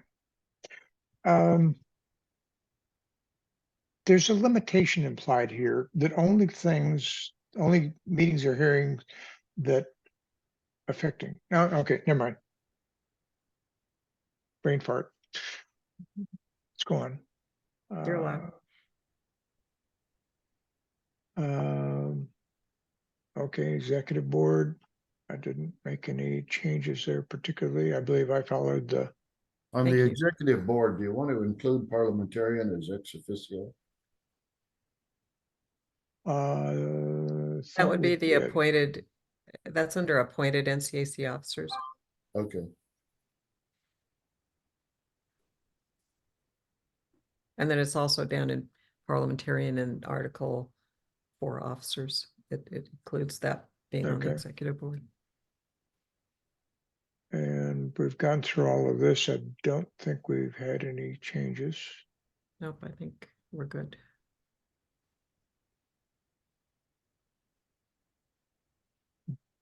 Bylaws subcommittee. You think we should have one? Maybe we should dissolve that. We did have some stuff under the communications coordinator when we get to that, the communications Okay. task force that Jeff had sent in, that I don't think got captured. Yeah, I'm sure. I know I did not capture it. Okay, so when we get to that point. We're at that point. Okay, so he wants, instead of email roster, he wants an email list and he doesn't say where. I already changed that. I don't remember Okay. where. Okay, It's down. and then in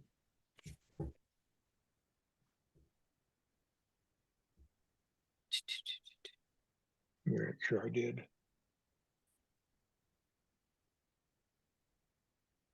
he wanted No rosters. Okay. the purpose of the communications coordinators is to assist the secretary with the communications and information technology and not technological needs of the NCAC. Technology. Technology.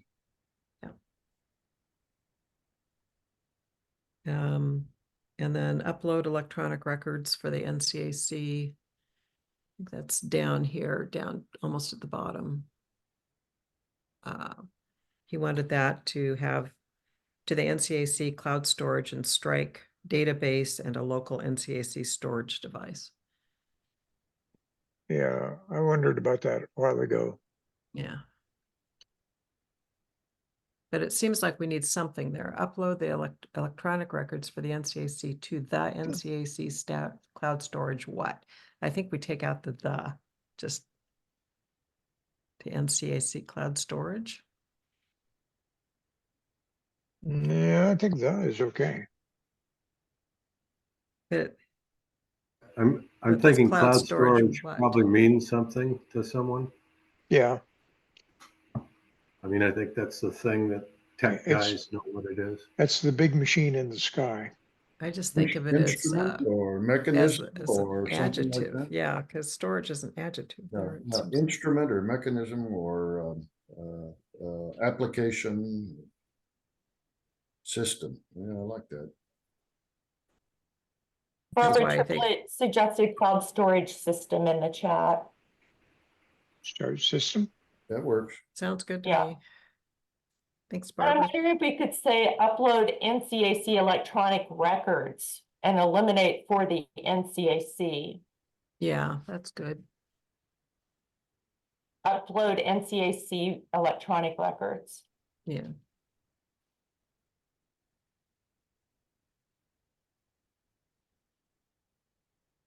No, just To for the- the NCAC. Yeah. Upload Is it- NCAC electronic records to the NCAC cloud Keep the storage. to the. Eliminate for the NCAC. The one that you have crossed out. Yeah. And then the two words previous. I'm sorry, say that again. Okay, here we go. Let's try it again. Upload NCAC electronic records to the NCAC cloud. Yes. So strike. right? Yes. Yes. Is it a site rather than a system? It's in the cloud. It is in the clouds. It isn't really a site, and I trust them because it's all that no one would ever. No, never mind. Sorry. Well, that's one of those things that 10 years from now will be completely different. And I think that's all he had. So 40 years ago, I was fighting against the big machine in the sky. Yeah, right. I have consistently lost. You have. That's right. okay, moving on. Thank you for getting those. Okay. Nothing else there. Anything else from Jeff, brother? No. Okay. No changes here. No. No changes here. No. We're into other bylaws provisions and policy and procedures. I'd like Barbara. Is Barbara still Oh, online? can you please change Yes. policy to policies everywhere? It is, I think. No, Oh, it first isn't. line. I'd like Barbara to know that it's her fault that I did a prototype for the policies and procedures. And in the policies and procedures, which I have later on the agenda, but we may not have time to get to it, it still says policy on the title. Look at Tom's comment in the chat. I did. Yeah, okay. Oh, very funny. For for the Tom, record, he's telling us we're not allowed to disband. Tom, your concern about the cloud in the sky issue is it's not trivial. One EMT, electronic pulse, will wipe out all of our records. Yeah, and that's actually why I kind of hesitate to take out having a local storage device. Yeah, yeah, something. Yeah. Yeah, 'Cause and that's, I think that's starting to dawn on people that we are vulnerable to that sort of, well, warfare attack. Yeah, so you're quite optimistic. Yeah, well, I keep That stuff people are in the aware. cloud and on a local Mhm. storage device outside of my computer because too, and I kind of question, Jeff said that it sounds like they're not doing it now, but I think I would be happy to reinstate this. okay, let's do that. We can talk to Jeff, but yeah, I really, Yeah, because No, okay. And some I've of already made this, I've some already of made this, my, as we've talked about, we Yeah. probably like next year would talk about taking some of it, putting it in policies and procedures Yeah. and doing a bylaws amendment, but we just don't want to fill with it now.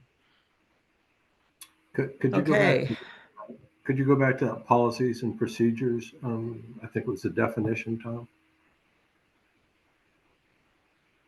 Oh, right there. So in the second paragraph, how come we don't use P and P? well, because I didn't. Good catch. I thought there was a reason. I wanted to know Yes, what it the reason is I screwed up. Okay. was. I wouldn't call it a screw up. So excellent job, Tom and everybody. I think, are we ready for a motion to refer this as amended to the membership meeting on on April 13th? April 13th, so moved. Any discussion? Okay, all those in favor of referring? Should we invite anybody else to talk first? Oh, that's a before we- good point. It's a major motion, so I don't like to stop in the middle of a motion, but yes, in terms of discussion, before we vote, anyone attending, please comment now if you have any comments on the proposed bylaws. I don't. Thank you, Tom. Barbara or Roger? Barbara commented in chat, no additional comments. Thank you. Okay. Okay. Thank you. Thank you. So all those in favor of referring the draft bylaws as amended to the membership for information, won't be taking a vote, but on April 13th, please say aye. Aye. Aye. All those opposed, please say no. Motion carries. Okay, and so Tom, when you have a chance, hopefully today, or tomorrow, can you please send this out and we can review it and then get any comments back to Tom. So I will make two things. Revision 6 will have the change bars and the indications of things that are going to change. And revision 7 will have everything as normal text, so people don't have to look past the Perfect. thing. Perfect. So that's, I Thank think, you. how we should proceed from now on. Yes, I think that's perfect because I think 7 is what we would then with normal text submit. Can you stop sharing, please, Tom? I like to share. I know. So thank you. That was huge. And thank you for all your work, Tom, on this. I mean, it's truly amazing. Especially with the time we've had since. So moving on very, very quickly, the project plan review and update. Tom has drafted a very early draft of the policies and procedures, which I'm not going to go to today, but it's in the meeting folder as of this morning. And if I could say, that's where the map went. yes, and the map went. And so that's actually a question I had is, I think I'm coming around to that, to having the map there. I kind of really like the map in the document, but I think having it in the policies and procedures, Yeah. as long as we can have that fairly quickly approved. Yeah. So my next question is, do we have any energy left in our bandwidth to start tackling some of the low-hanging fruit in the policies and procedures the rest of the spring? Because we may actually have some time. You know, we're going to have this whole week. Tom and I have action items to get all this publicized to the membership within hopefully tomorrow, because I stupidly made that commitment. So that includes the draft bylaws themselves and then the list of changes for the draft. And we're going to look at those next. But at our next meeting, we will be looking at the output from the meeting on the 13th and voting to submit a draft to the county. At our meeting after that in 2 weeks, we will be receiving the feedback from the county and making any adjustments necessary to submit then for our May 11th meeting and planning for the May 11th meeting. But we could have some time to talk about policies and procedures in each of these 2 upcoming meetings. And then we have more upcoming meetings between now and the end of June when our term ends. So just you don't have to vote or anything, but just, do you feel like you have any energy? What I was thinking in terms of organizing, if we do start tackling it, is that the same subgroups that were coming up with the articles could work on the policies and procedures that are associated with those articles, would be one way. Another way is we've been sort of taking notes haphazardly about things that need to be in the policies and procedures, or there are statements in the bylaws where we refer to the policies and procedures. And, we could do it in a less formal way, but having the people who were working on those articles seemed like a way to tackle it. So any thoughts? My first thought is we need to have people look at the current R0 and make sure that to point out what I've forgotten.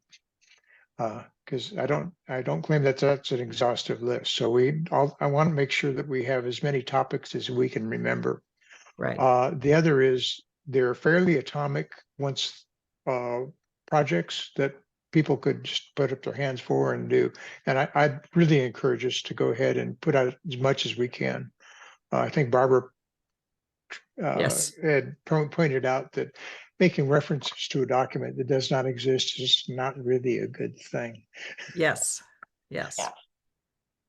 Okay, so an action item would be to look at Tom's R0 policies and procedures document and provide any input to him, and I guess to the rest of us if possible, but to him to kind of consolidate, and then we'll talk about it at our next meeting in 2 weeks. Does that sound fair?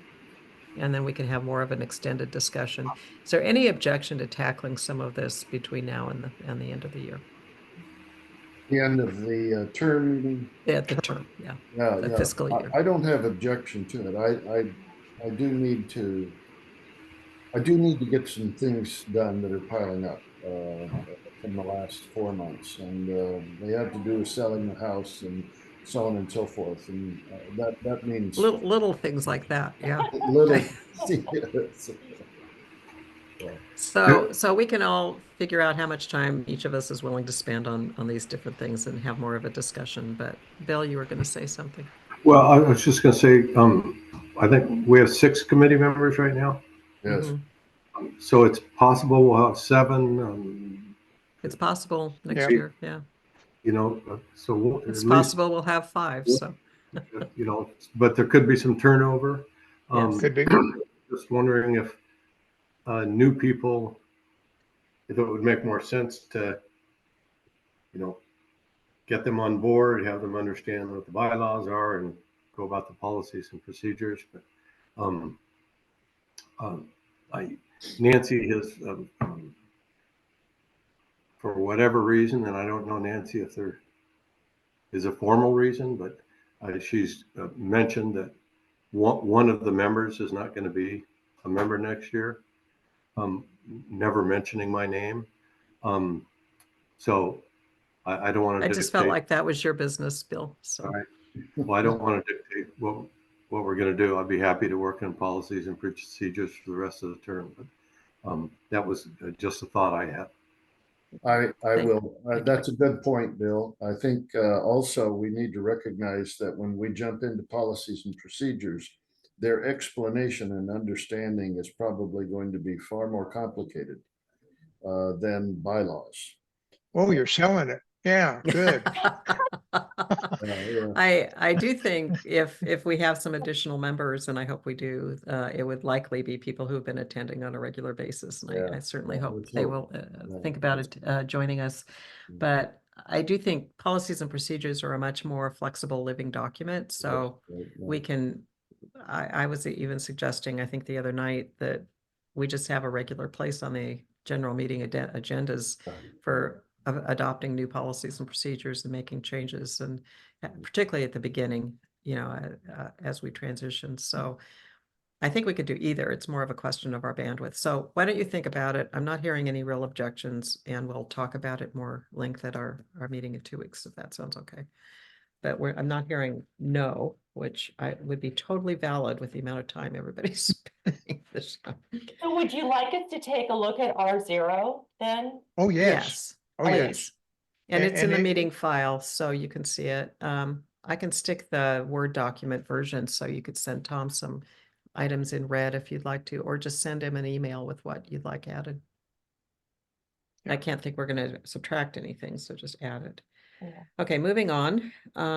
The bylaws presentation for the general meeting discussion. And also the change summary. So I'm going to share.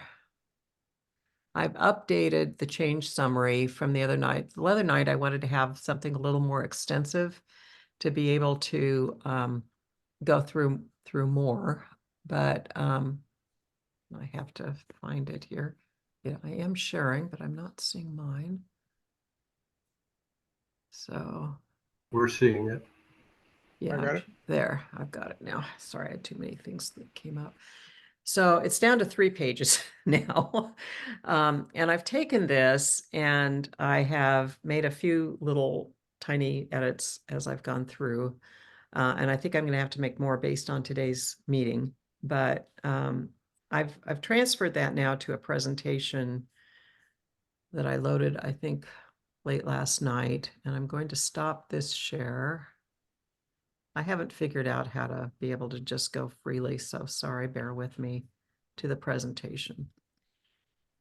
So I just want to quickly go through, and I have a slightly different presentation than I posted last night, mainly because I took Wyatt's write-up that we talked about earlier and incorporated that. So the presentation, we have 45 minutes.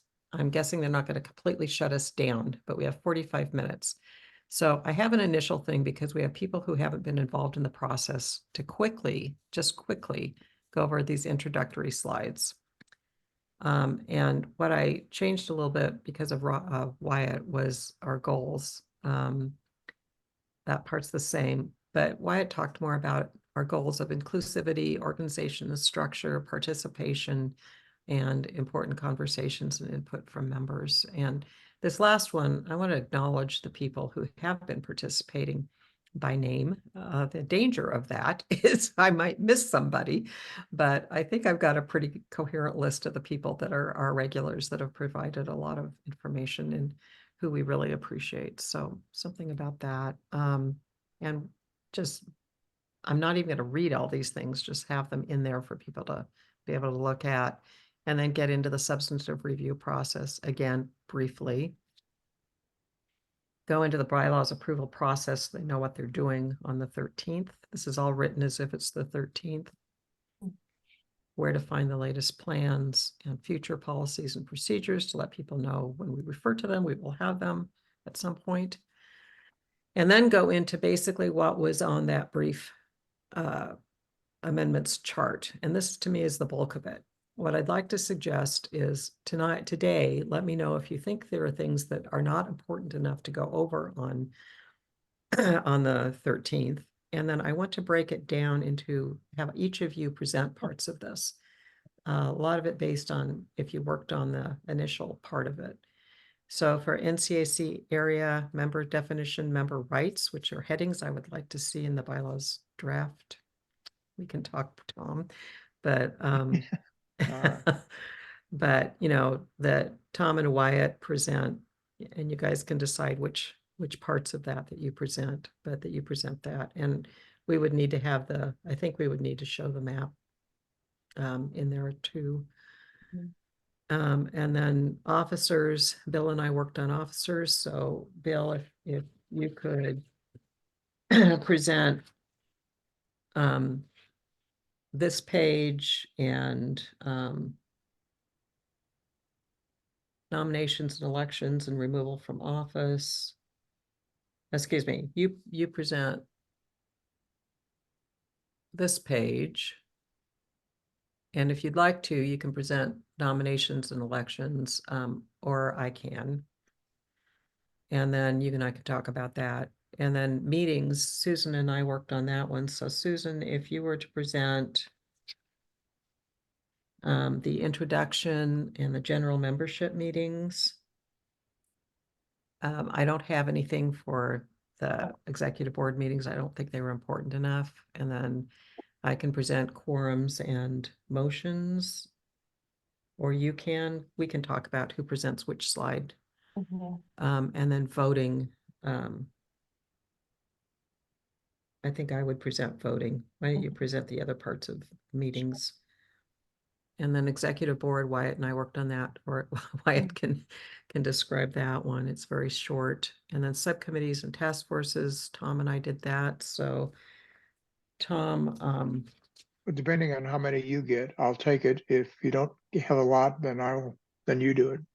I think, why don't you I just have you doing that, and then the whole Okay. parts that are general. And then I would do the bylaws subcommittee. And then we get to amending the bylaws. Michael, that would be you.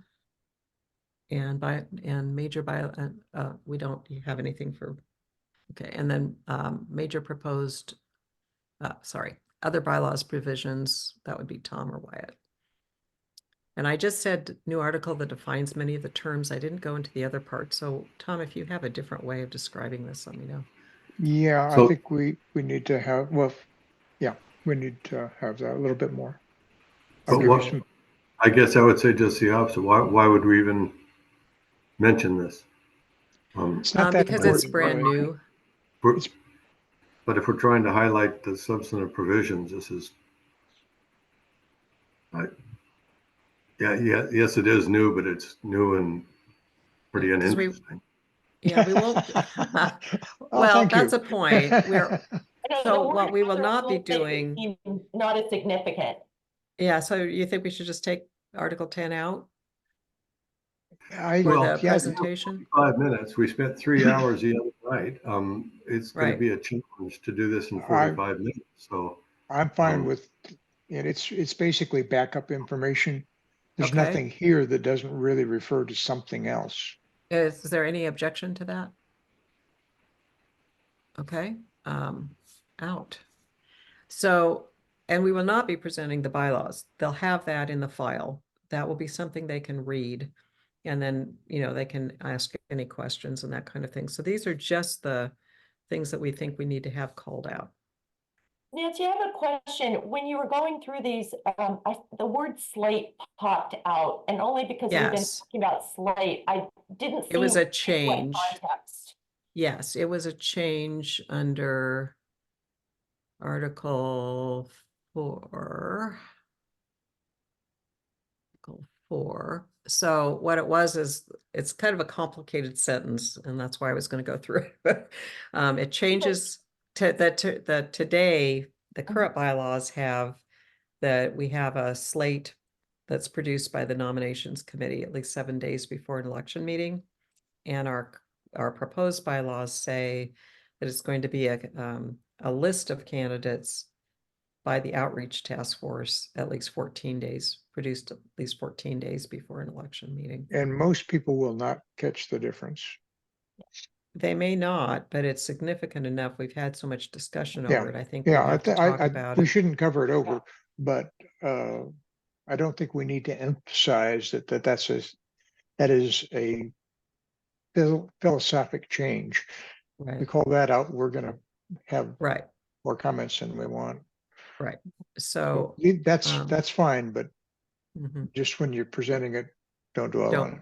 yeah. Yeah, no, I'm So- fine. I was just curious because when you scroll through, I saw the word Yes. slate, and I was like, whoa, do we want Yeah. that one? Do we not? Yeah, You and have we're not gonna present the document itself Mhm. unless we need to. So like the other night, we started with this list of changes and we quickly went to the document, but in the presentation, but I'm hoping that for the purposes of the general meeting, we won't have to do that, but we'll have it as a backup if we do have to. And so I realize we're running out of time. So if you have any comments on this presentation, I will post this new version of it on this meeting site. But please let me know if you think there's something that's better. Okay, so I committed to editing a slide which is no longer there. It's the only thing I remember. Yeah, okay. That's right. You're off the hook. So I was not planning to post this ahead of time, although I could, actually. Why? I was planning to post the list of changes, which are the other list, the brief changes, the 3-pager, for people to look at, and then have the presentation at the meeting. But so we'd have the bylaws, the draft 7 of the bylaws, Rev 7 of the bylaws draft document, and have the list of the changes, brief summary of changes, and post the larger summary of changes so people can read it if they want to. And have those 3 things for the meeting. And then in the meeting, we would have the presentation. So does that sound okay? Or do you think we should do something else? I don't think there's any harm in posting the presentation. I think it's a stretch, but somebody could object to not having that in advance. Don't feel strongly about it, but if we already have it, I don't see any reason why not. All right, I could do that. Any objections to that? So What we was we that? post. I didn't understand that, Tom. Say it again. Oh, okay. So if we give material in advance on a topic, and then we use a different medium to present that, people have to do the mental gymnastics. And so I think that's probably wiser to post everything. That's fine. I can do that. It'll take all the suspense out of the freshness of the meeting. We don't want drama. I'm kidding. I'm No kidding. drama. It's very transparent this way, right? Yes, it Yeah. is. You're very, very true. All right. So no objections I'm hearing. I'll go ahead and post. I guess I don't even need the brief summary of changes. Then I'll post the regular longer summary of changes and the presentation that concludes the brief summary of changes and the draft bylaws as updated by sometime end of day tomorrow. Are you going to distribute our various assignments? Yes, Okay. I will send out a note summarizing Good. that. But really, if there are 2 of you that have worked together on something, and the 2 of you can work out Yeah. which pages. So Okay. yeah, I will so commit to a couple of hours. Okay, before I eat lunch, I will have. oh, wow, really? Okay. Of course, I had a big breakfast. Well, I would appreciate I do appreciate your compromise on sections, and for Article 3, I would appreciate it if you would consider I think sections it's in there. not unreasonable. Since you refer to it that way, it gives a good reason to have that as an anchor. So I'll do Okay. that. Thank you very much. So I think that's it. Meeting and action item summary. Tom's going to update the bylaws. I'm going to update the list of changes and the meeting presentation. All of us are going to review all of that when we send it out. And I think we get some time off between now and the Saturday meeting, but the other action item is to look at Tom's Rev 0 on the policies and procedures and send him any ideas for adding to it. So I think that's it for that part. Public comment. I think we have Roger and Tom remaining. And do you have any further comments, either of you? Just thank you. I did this for for Michael. And I have my pillow too. I'm probably in a minority. Yeah. Roger can't see, but I'm wearing my organ hat. Thank you all. Hey, Thank Tom, you. have you ever Well, we seen really what, appreciate what,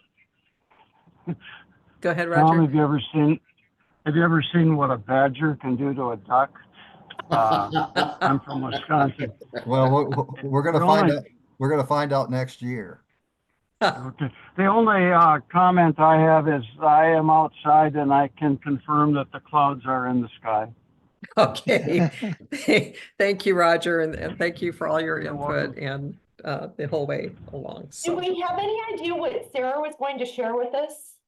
I just put that in as a placeholder because I didn't Okay, have her on got last it. week, and then she called me in the morning and had a bunch of stuff. So I just put her Okay. in as a placeholder. So it looks like she got tied down. In fact, Yeah. there is just got a message. Let me see if she wrote me something. Nope, wasn't her. So yeah, and she's been incredible with the amount of time she's been spending. And I'm echoing somehow. When did Oh, you say our next meeting is, Nancy? So I was just about to go through that, but I'm echoing. Bill, somewhere my voice is echoing. Does someone have me on a speaker? There you No. go. Thank you. I think you took off your headphones, maybe. I don't know. Anyway, so our next meeting, the calendar is at the bottom of the agenda. Our next meeting is is everybody going to be able to attend actually our general meeting on April 13th? I should have asked that before. I'm busy assigning stuff.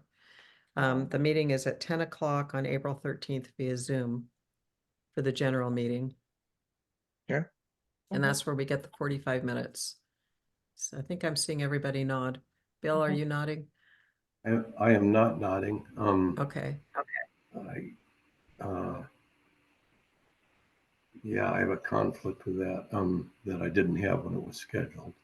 Well, it's the general meeting. It's fine. You don't have to attend. I'll just keep that in mind when I'm assigning who talks Okay. at the meeting. All right.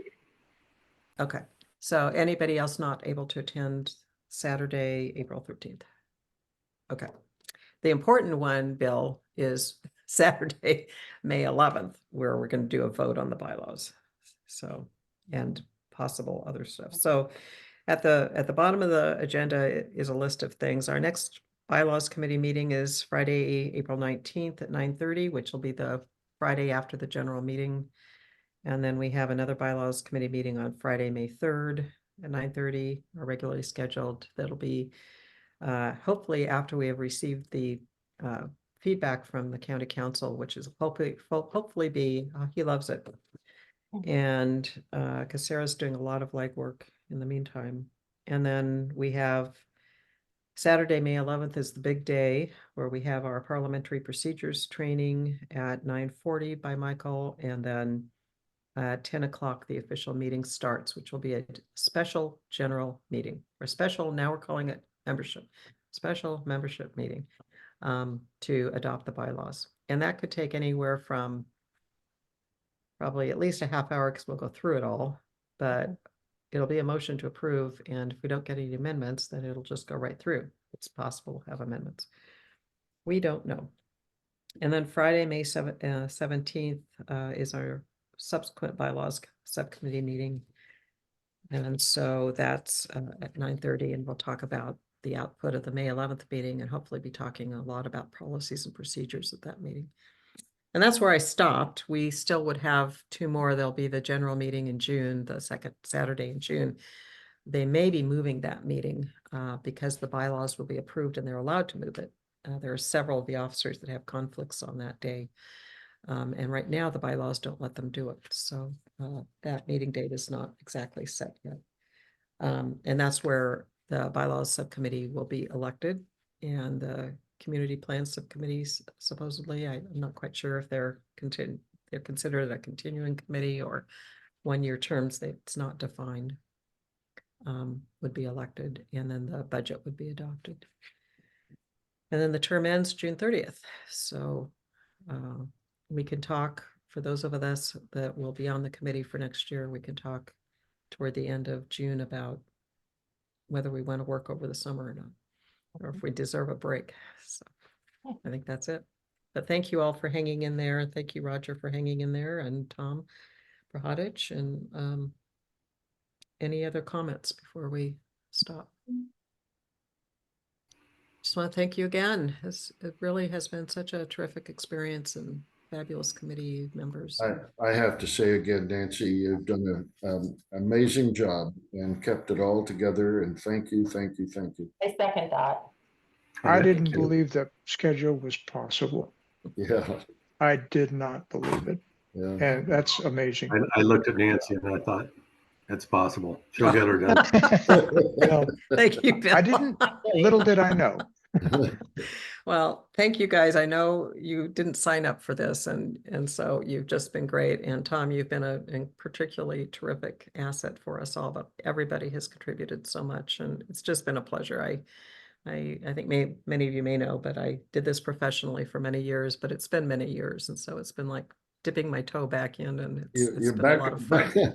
you're back on the bus, huh? Yeah. Yeah, back on the Well, bus. So- I've said this before, but it's a perfect example or opportunity for a master's thesis to review this whole journey from last August and do a case study. It's just a good one. Well, thank you. Thank you. And each of you has brought so much to this. So Bill, we'll miss you next year, but we've appreciated you this year and Thank the you, year's Bill. not over yet. So, Yeah.